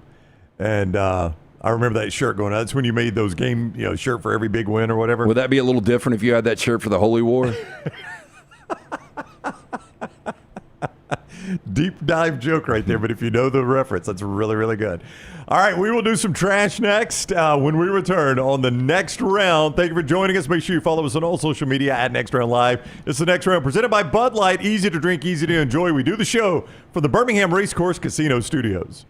Everything Next Round is on demand now in the podcast section at nextroundlive.com. I'm attorney Alexander Shunnarah, Alabama born, Alabama raised, and ready to fight for your rights. I have one of the largest firms in Alabama, and we are here to help you get the compensation you deserve. Call me, Alabama, 323-1000. No representation is made that the quality of legal services to be performed is greater than those of other lawyers. Hey, there's nothing worse than waking up to a plumbing problem. Don't get caught in a flooded house. Call the guys at Hemp Hill Services. Adam, Chad, and the team at Hemp Hill are the only ones I trust to fix it and fix it right the first time. Hemp Hill Services does it right and always at a fair price. For all of your plumbing, cooling, and heating needs, trust the name that Birmingham has trusted since 1954. That is Hemp Hill Services. Call now, 205-229-2090. That's 205-229-2090. Hey, Lance Taylor from the Next Round to tell you about one of our favorite places for breakfast, lunch, and dinner. That is Hamburger Heaven since 1982. Hamburger Heaven has been serving Birmingham's best hamburgers, cheeseburgers, French fries, hand-spun milkshakes, and sandwiches made fresh to order. All of their ingredients are fresh and prepared daily. This includes their beef, always fresh, never frozen, hand-pattied each and every day. For breakfast, lunch, or dinner, visit any of the 4 locations, Highway 280, Irondale, Gardendale, and Homewood. This hour of the Next Round is presented by the Birmingham Racecourse Casino, now featuring 7 days of giveaways with your chance to win a share of up to $125,000. The more you visit the Birmingham Racecourse Casino, the more chances you have to win. Remember the name Way to Wellness if you're battling weight loss in your life. I'm Jim Dunaway from the Next Round. There was a time I was over 216 pounds until Way to Wellness helped me lose 45 pounds, and now for over 2 years, they've helped me keep that weight off. Here's their website, aplanforme.com, aplanforme.com. That's a great name for a website because there's no cookie cutter plan. Everything is designed specifically for you. No contract, no sign-up fees, and your first consultation is free at Way to Wellness. Storm season is here. Make sure you have a plan of action in place right now. Greg from Pell City and Storm Restoration Roofing should be your first call when storms hit. Insurance companies love working with Storm Restoration Roofing because of Greg Nelson's name and reputation in the industry. When storms hit, call Greg Nelson. He's local, 205-542-3531. He's the home of the free no-cost roof inspection. Greg from Pell City on Facebook, 205-542-3531. It's Storm Restoration Roofing. Hey, for all of your IT and printing needs, reach out to our friends at Xerox Business Solutions. Look, I'm still one of those old school guys. I print my notes every single day for the show. If you watch the show here on the Next Round, you see all the notes in front of me. From day one, Xerox Business Solutions, they've been with us here at the Next Round. Local for over 45 years. For all of your IT and printing needs, visit XeroxBusinessSolutions.com or call 205-969-3000. That's 205-969-3000. Start your day online with our website, nextroundlive.com. The latest videos, podcasts, and college football stories. It's also a great way to stream the show or shop in the Next Round store. Stay connected by visiting nextroundlive.com. That's nextroundlive.com. It's bow time. Tired of choosing between sweet and savory? Why not have both? Introducing Bojangles' new chicken and bowberry waffles. The bold Cajun chicken filet you love, now drizzled with a bowberry honey glaze and sandwiched between two warm waffles. Which means your favorite meal of the day just met your new favorite dish. And lucky for you, it's served all day. But it's only here for a limited time, so try chicken and bowberry waffles at Bojangles today. It's bow time. I'm attorney Alexander Shunnarah, Alabama born, Alabama raised, and ready to fight for your rights. I have one of the largest firms in Alabama, and we are here to help you get the compensation you deserve. Call me, Alabama, 323-1000. No representation is made that the quality of legal services to be performed is greater than those of other lawyers.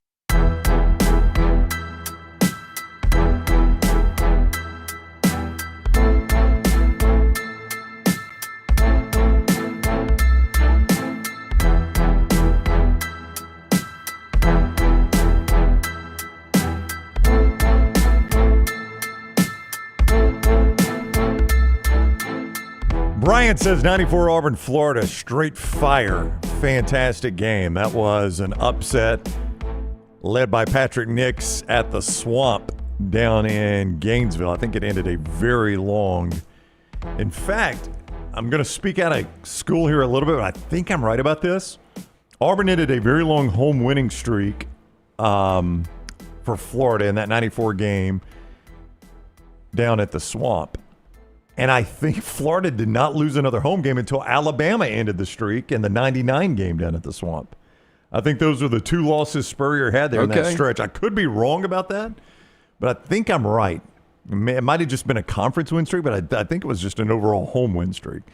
So maybe I'm wrong about that. I'll take the wrong if I am. Bobby gives you a golf clap for the Holy War line. That was a fantastic line. New York Butcher Shop. If you're going to be grilling some this holiday weekend, New York Butcher Shop is the place to get started. Yeah, I want to remind you, you've only got a little bit of time left on this from our friend Jim and his great butcher staffs at both locations, the New York Butcher Shop, the original Cava Heights, newest location, Highway 119 in Greystone, Memorial Day Boston butt sale, hickory smoked, fully cooked, $39.99. Order yours today, available for pickup through the 24th, reservations only. But outside of that, you can pick up all the fresh meat, specialty items, those sides made in-house, great selection of fantastic wines and desserts, rare quality, well-done service. Order the Boston butt for this Memorial Day, hickory smoked, fully cooked, $39.99. Order yours today. Available for pickup. Reservations only from our friends at the New York Butcher Shop. Walter on social media says, I absolutely, and he puts this in all caps, hate iPhone. They suck all marketing.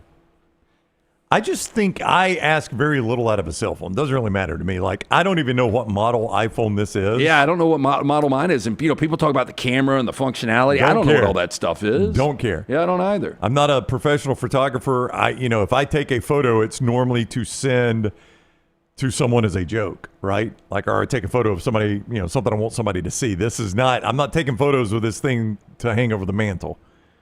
Yeah, I just need it so I can, take a photo of a menu so you can order before, while I'm waiting on you to get to the restaurant or something, right? Meltdown asks very little out of a phone. I need this thing primarily to send text, check emails, occasionally take a picture, and on rare occasions make a phone call. That's really all I need. And get on TikTok. Okay. So I don't even know what I've got. Like, I've got an upgrade. Like, I keep getting this email from AT&T, like, upgrade your phone. You're due an upgrade. And I'm like, I don't really need a new phone. I like this one fine. It holds the charge. They should put you in the commercial. I'm an iPhone user because I have low standards. That's right. That's all I'm saying. But it wouldn't be any different if I was using an Android. I would have low standards for that as well. You would shame us less. If you were also Android. I think I've had an Android before, maybe. No, I don't think I have. I think I've been straight Apple. I am considering going to the Apple Watch. Okay, but which is weird because I just said I have low expectations of the phone. Why would I go to the Watch? So pre-iPhone, how did it work? I just remember having a Razor and the little Nokia. Yeah. Pre-iPhone, how did it work? What does that mean? This is Lance's Tech Minute. No, this is my Tech Minute. So, was everything just Android back then? Let's start with this. There used to be operators, and you would contact the operator, and they would patch you through. That's right. Dickhead, what I am asking is cell phones. My first cell phone, I think, full-time was 99. From 99 until 2006. When was the first iPhone? 2007. Okay. Yeah. So for those 8 years where I had cell phones, was I an Android guy? I don't think Android and iPhone existed then. You were just a cell phone guy. Yeah. Nokias were very popular. Yeah. Blackberries were very popular. These are things that existed that but to the iPhone. The iPhone kind of changed the game, though. Right. They weren't really considered Android or iPhone at the time, right? It was just a cell phone. That's all you had. That war began officially in 2007 by Apple. Apple kind of started the war, didn't they? Our friend Greg just sent me a picture from my house and said, your dogs are cussing this man's ass out. Those wild animals you got at your house. It's ridiculous. All right, let's do trash. We do this at this point of the show every day, where Lance takes us down a wild, winding road of trash. Tomorrow, will we do the flag football updates? I can do that before the show's over. What are you talking about? The flag football, like the team they picked? Or you got the the team you picked, and then Vegas has got starting odds on the quarterback for the 2028 Olympic team. If we have time after trash, we'll do it today. Okay. If not, we can do it tomorrow. Yeah, either way, CBS Sports actually did a starting rotation for flag football in the Olympics. All right, time for trash. Hit the button, if you will, Tim Milton. Sandra, how far has this family come? We came from Baton Rouge, Louisiana. LT's Trash is presented by Bud Light. I love that one. I think it was Laura Rutledge, right? It was Laura Rutledge. I was trying to remember the player's mom from LSU. I can't remember the player now. Such a great answer. So, Albany news anchor Olivia Jackwith went into labor just moments before her morning broadcast on WRGB Wednesday, May 21st. But like a true professional, she never missed a beat. Now, her co-anchor, Julia Dunn, kicked off the show with the perfect opening line. Quote, "We do have some breaking news this morning." Literally, Olivia's water has broke, and she's anchoring the news now in active labor. Now, Jackwith, poised and smiling, gently corrected, early labor, let's not get carried away. Now, instead of rushing to the hospital, Jackwith proceeded to co-anchor the entire broadcast. At one point, meteorologist Craig Adams joked that he may have to hoist the expectant mother over his shoulders to get her to the hospital. Dunn repeatedly assured viewers that it was Jackwith's decision to remain behind the anchor desk. Quote, "I'd rather be at work than at the hospital." Yeah. The on-screen graphics team got into the fun, too, with a banner that read, "Days past due date 2." And at the close of the show, here comes Baby P. Good luck, Olivia. Crazy traffic in the screenshot behind him there, man. I don't know if you're going to be able to make it work. What market is this? Where did you say this was? Albany. I don't know if it's Albany, Georgia. I'm sure it's not Albany, New York. I'm going to say Albany, Georgia. Albany, Georgia to me, yeah. Congrats to her. Yeah. Having that baby. So is that her on the left and the right? She's just wearing different. So that's her pregnant on the left and the right. Her water's broken, maybe? Maybe. That's the same girl, though, right? Left and right? Yes. The hair the same. Okay. Wow. Albany, Georgia. She's got the little mic hooked up with it looks like a garter belt. Yeah, you see a lot of the ladies when they wear dresses do that because that part is all out of the shot normally. So they their IFB and their mic, they strap it to their leg and then run the cables up to their dress. I am asking this with all seriousness. What would it cost you guys to go through a full 9 months of pregnancy and deliver a baby? Well, I'm a man, so I cannot do that. No, I get that. I get this is an impossible question, but I'm Right. just asking you legitimately. I never saw, so twins I thought was funny, but what was the follow-up? Junior, yeah. So I think Schwarzenegger was pregnant? He was. Okay. If it could be made possible just for you, what would you charge? Because there's a lot of women that just love doing it for free. Yeah. I think my number is going to be, depending if it's cash or not, $3 million. I would not do it for anything less. And you might be able to talk me into $1 million, but I don't think so. So you just went from 3 to 1 very quickly. I wouldn't do it for anything less. I'll take $2 million off. But again, this is taxable. All right, fine, if I'm just getting $1 million cash. Yeah. But here's, you keep the kid after that? Or, is it somebody else's I didn't kid? thought that far Are you out. a surrogate? Yeah, I'm probably going to give the kid up. Well, you're a surrogate at that point. You're not going to give a kid up. By the way, has nothing to do with this, but I was coming to work today right outside your neighborhood on 280. Yep. I think a car had hit a dog, and there was a Shelby County sheriff over there, and the dog's just laying on the ground, and there's 3 people like kneeling around the dog. Don't tell me this. Deputy was standing by him. And I hope you got a point to this. Oh, no. No, like I'm thinking, what if the deputy had to put the dog down? Like that's going to be terrible on the side of 280 at rush hour, like everybody watching. Nah, he didn't do. I don't know what he did because the light turned green, so I moved on. I thought trash was the fun segment. Well, I'm just saying. Brown doesn't like dogs, Tyler. I'm just saying, what, like if you got to put the dog down, you don't just put a bullet in it right there on the side of 280, do you? I mean, that's the way they do. I don't know. I prefer not to think about anything like that. That's the way they do it on the farm. You would love Marley and Me. I tell you what, I've watched. Have you ever seen My Dog Skip? Oh, he pulled for Cujo. Or he pulled it. Oh, I guess you would pull against Cujo. I've never right? seen Cujo. Yeah. Have you watched My Dog Skip? You ever seen that movie? I have not. I stopped watching it midway through because I knew it was going bad. Because wasn't Kevin Bacon the dick dad? Yeah, the last scene would totally get you. Yeah, I'm not going to watch it. That scene's tough. I'm right there with Melton. Didn't you say, like in the last couple of weeks, like there's just no reason to have these dog movies? No, it's awful. They need to stop making these. But watch Dog. Okay. I'm telling you, Dog is a really, really good dog movie. That's good to know that there are good dog movies. Okay, so back to Wick is Pain, the documentary that me and Jack watched a couple of nights ago on the making of John Wick, and then, after that, kind of how the franchise evolved. Their test audiences said, "You're not killing the dog in the first one," and they knew they had something when this is so good. So they finally decided to go through with the killing of the dog, and they polled it, and they said it was like 60% of men were like, kill everybody that's involved with this. 98% of the women said, absolutely kill everybody that killed the dog. Holy crap. But if you see the Russian, the dad of Alfie Allen, the guy that was... Euron Greyjoy. Yeah, there you go. Game of Thrones. His dad, when John Leguizamo makes the call to him, and he's like, why did he hit my son? He was like, well, he stole John Wick's car and he killed his dog. And when he goes, oh, that's when, and the audience just dies laughing. They knew they had something. Yeah. Like the dog was so pivotal. But when they came back to make John Wick 2, they were like, we can't kill another dog. So how are we going to get this thing going? But they did a really good job. You're going to see Ballerina, right? Oh, yeah. Okay. Yeah. We got to get you in on that one. USPS worker was arrested earlier this month in Melbourne after she drank alcohol at a house party on her route, later caught driving the wrong way in traffic, according to a probable cause affidavit. A lot of alcohol makes you drive the wrong way in the traffic.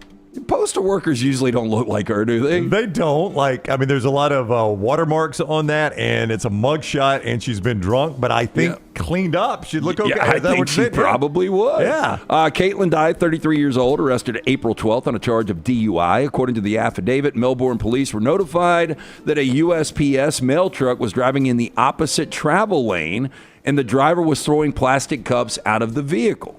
Now, when officers arrived, they saw the mail truck driving west on East University Boulevard before making a U-turn to head east.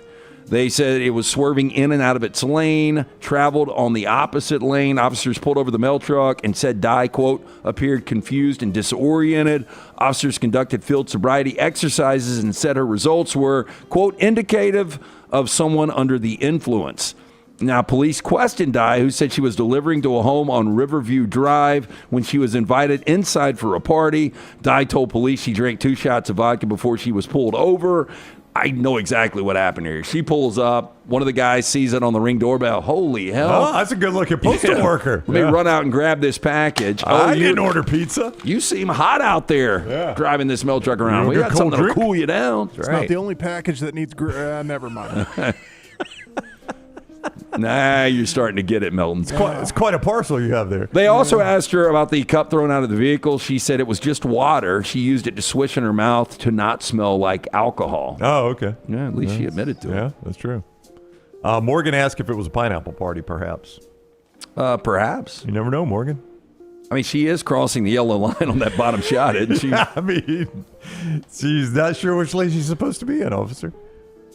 Would you be surprised if she gets another gig off of this? No, it would not. So she's 100% fired from the Postal Service, because Australia, right? they're a little wild. No, I think this is Melbourne, Florida. I don't think it's Australia. It's U.S. Postal Service. Okay, yeah, there you go. I don't think they're Never delivering. mind. Then They're everywhere. I had a good take if it was Melbourne, Australia. You know, our former market manager way back in the day used to be a market manager in Sydney. That's right. You remember this? I do, yeah. And he was over there for the Sydney Olympics. What year was that? 90. Oh, I really have no idea when that was. No, maybe yeah. 2000. I think it was 2000. But he said their biggest advertiser during that was whorehouses. Yeah, which was legal to advertise there. In Sydney? It was legal to advertise. It was legal to have them. Yeah. And these women were coming from all over Europe. But can you imagine us sitting there, hey, give me a live read on... Yeah, on Tammy's Bunny Ranch. So despite making several complaints to housing management over the years, a man in Thailand has had to live with a disturbance caused by a neighbor's noisy dog in a condominium with a no pets policy. Nope. Frustrated, the man took matters into his own hands and decided to fight fire with fire by releasing two large snakes in a corridor of the Bangkok residential building. Straight to the island for this guy. That is a black I snake. mean, look at those two snakes. They're massive. Video taken by the snake owner and posted on Facebook showed the reptile slithering around the tiled marble floor that you see right here.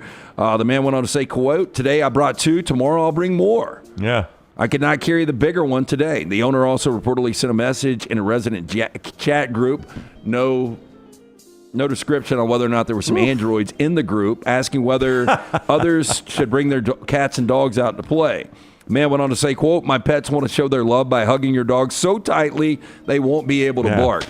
When you show up and your pet's missing its head. Since management can't handle this, I'll keep the pets too. Let's turn this place into Safari World. Although the condo has a no pets policy, some residents keep pets, such as dogs and cats, which has caused some disturbance. The snake owner said there has been no change in the situation despite the complaints he has made to the building management. Now, in response to the incident, management sent a written warning and instructed the snake owner to remove the reptiles from the building. Dog owner was fined $395 for violating the rules and also ordered to remove the dog from the building. I mean, I got to tell you, just knowing my neighbor has those two snakes, I'm moving.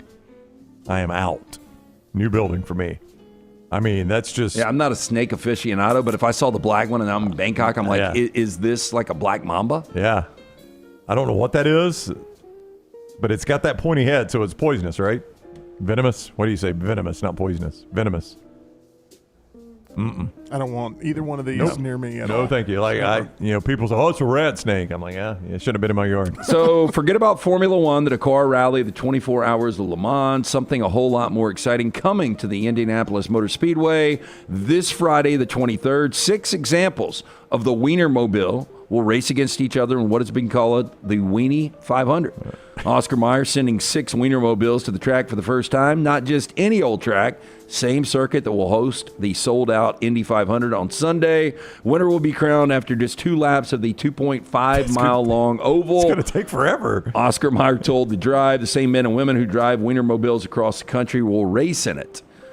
So it doesn't sound like Oscar Mayer will make any mechanical modifications to the 6 hot dog-shaped trucks before letting them loose on the track, so don't expect to see record-breaking speeds. They have learned that the power comes from the Chevrolet-sourced V8 engine and that the 27-foot-long, 11-foot tall body hides a frame similar to the one you would find under a UPS truck. So they each represent a different type of dog. I can't see all of them. Here we go. So, you got them? Okay. Yep. There is the Chai dog representing the Midwest. Is that the Chicago dog? Yep. Are you a fan? Chicago. It's not bad. It's a lot of stuff. Yeah, a lot of stuff. It's not my favorite toppings. I don't like the celery stuff that they put on there. There's that celery salt or whatever. Yeah, a lot it of is. salt. Yeah. Number 2 is the New York dog for the East Coast. The Slaw dog, which I like for the Southeast. Yeah. Hey, and it's our region. I like a Slaw dog. The Sonoran dog. I don't know what a Sonoran for the dog is. Southwest. Okay, I'd try it. The Seattle dog for the Northwest is number 5, and least but sure as it says last but sure as hell not least, the Chili dog racing for the South at number 6. Oh, so we're Chili dog, huh? Yeah, Southwest. Well, Southeast was Slaw Dog. So we got the Slaw Dog and the Chili Dog, so we can't lose. I like combining. I like the Chili Slaw Dog. Yep, Chili Slaw is really, really good. That is Trash, presented by our friends at Bud Light. Easy to drink, easy to enjoy. Enjoy some Bud Light this weekend. Champy's World Famous Fried Chicken brings you the show. Champy'sChicken.com. That is Champy'sChicken.com. Sterling and the crew, they got the whole place open down there now for lunch. Champy's World Famous Fried Chicken, those world famous tamales that are the Mississippi Delta recipe. That's the best best way to have those. Also, those great chicken fingers, the great sides, great drinks. Champy'sChicken.com, Champy'sChicken.com. As the owners met in Minneapolis, they did vote down the Tush Push. They did vote to keep the Tush Push, I guess. Vote down the motion to reduce or remove the Tush Push. The one thing they unanimously voted on was allowing NFL players to play in flag football in the Olympics. Unanimously voted on that. And again, I'm blown away. First of all, I think it's a mistake. Yeah. Second, I cannot believe how behind the NFL is this and how excited the NFL players are about this. And one NFL player says it has been his life's goal. Which player was this? Was it Justin Jefferson? Justin Jefferson. Now, Vikings again, receiver. he is the ambassador. Yeah. So he probably has to say some stuff that hypes up the It crowd has a been little his bit. life's goal to win a gold medal in flag football in the Olympics. It should be noted, this is the first year of flag football in the Olympics, and Justin Jefferson is in his mid-20s. Yeah, no, I was paraphrasing a little bit of that. You were paraphrasing Hold it. on, Okay. let me see if I can find So it. now we're doing Justin Jefferson slander. CBS Sports, and Lance is going to give us some odds on who actually will play in this. They've got odds on this. But CBS Sports, how do you want to do this? They built the team. So in case you don't know how flag football works, you're basically a receiver / DB. They've got a couple rush guys. They got some strictly DBs. I mean, you've got to kind of build some guys that have got a lot of tools in their toolbox there. Your running back / wide receiver, the center, the guy that snaps the ball, actually runs routes. So he's not, staying in and pass blocking. So here is the team they built. So you tell me how you'd like this team. I know Saquon's going to be on this thing. If this was the United States. Your quarterback, Jaden Daniels of the Commanders. Okay. You like that? Sure. You got two running backs / receiver. I can just go ahead and tell you, Saquon is not here. They went for pure speed here. Jameer Gibbs of the Lions and Devin Achane of the Miami Dolphins. They did go pure speed. Achane might be the fastest back in the NFL. Poor Derrick Henry's not seeing the field on this one, is he? Yeah, Derrick Henry. Your receivers / DBs. Now, keep in mind, these guys have got to play both ways at times. Justin Jefferson, it's his lifelong goal to do this. Yeah. Jamar Chase. Okay. And Travis Hunter. If I'm going to have to play both, Travis Hunter is a guy that is going to be pretty valuable to me. Your rush guys, your two rush guys, the Cowboys' Micah Parsons and the Eagles' Nolan Smith Jr. Okay. And your DB / safeties, these guys only play DBs. Derek Stingley Jr. for the Texans and Maxwell Harrison of the Bills.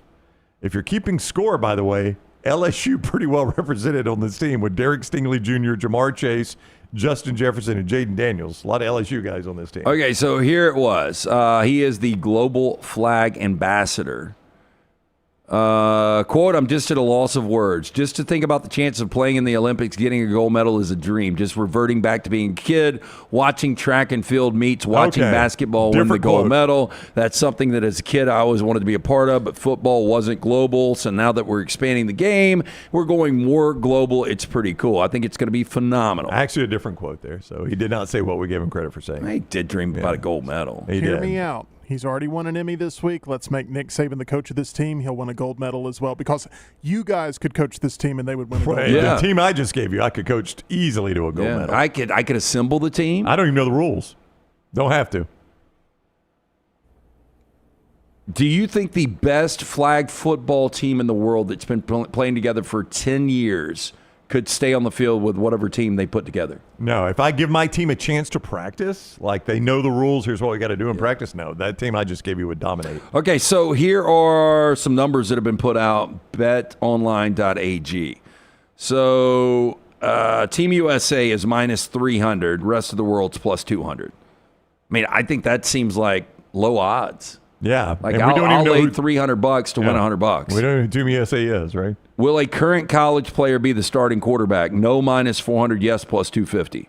So they believe there's already a current established starter in the NFL that will be the starting quarterback for the 2028 Olympic team. Your favorite. Melton, if you could have any quarterback in the NFL to be your flag football quarterback, who would it be? Jaden Daniels, very, very good. I think Jaden Daniels is a good call. I thought Kyler Murray was a good call yesterday, too. Yeah. He is so fast and elusive. Lamar Jackson. Lamar Jackson is your favorite at 2-1. Jaden Daniels right behind that at 3-1. Josh Allen at 5-1. I think Josh Allen obviously would be really good, but I think because of his size, his physicality, his ability to shred some of these people, I don't think he's going to be nearly as effective as the other guys. Kyler Murray right behind him at 6-1. Mahomes at 8-1. Jalen Hurts at 10-1. This guy is really interesting, and I think he might be the guy ultimately. Bo Nix at 12-1. Yeah, the way Bo scrambles and runs, he would be an interesting flag guy. He plays a lot of backyard football already. Yeah, C.J. Stroud, Joe Burrow, both 12-1. Justin Herbert 16-1. Caleb Williams 20-1. And I'll shut it down at Bryce Young 25-1. They go deep on all these. Your boy Tua 66-1. Yeah, let's don't do that. Jared Goff at 75-1. Tua would find a way to get a season-ending injury in flag football. Can he wear a guardian cap out there doing this? And a concussion, yes. My man Matt Stafford at 100-1. I really do think now that we've got all this time to play this out, I think NFL players are probably going to lose their steam on how excited they would be about winning a gold medal in flag football. But I do wonder who the quarterback's going to be. Do they go for a guy that's already retired? Do you go for a guy that's right in his prime?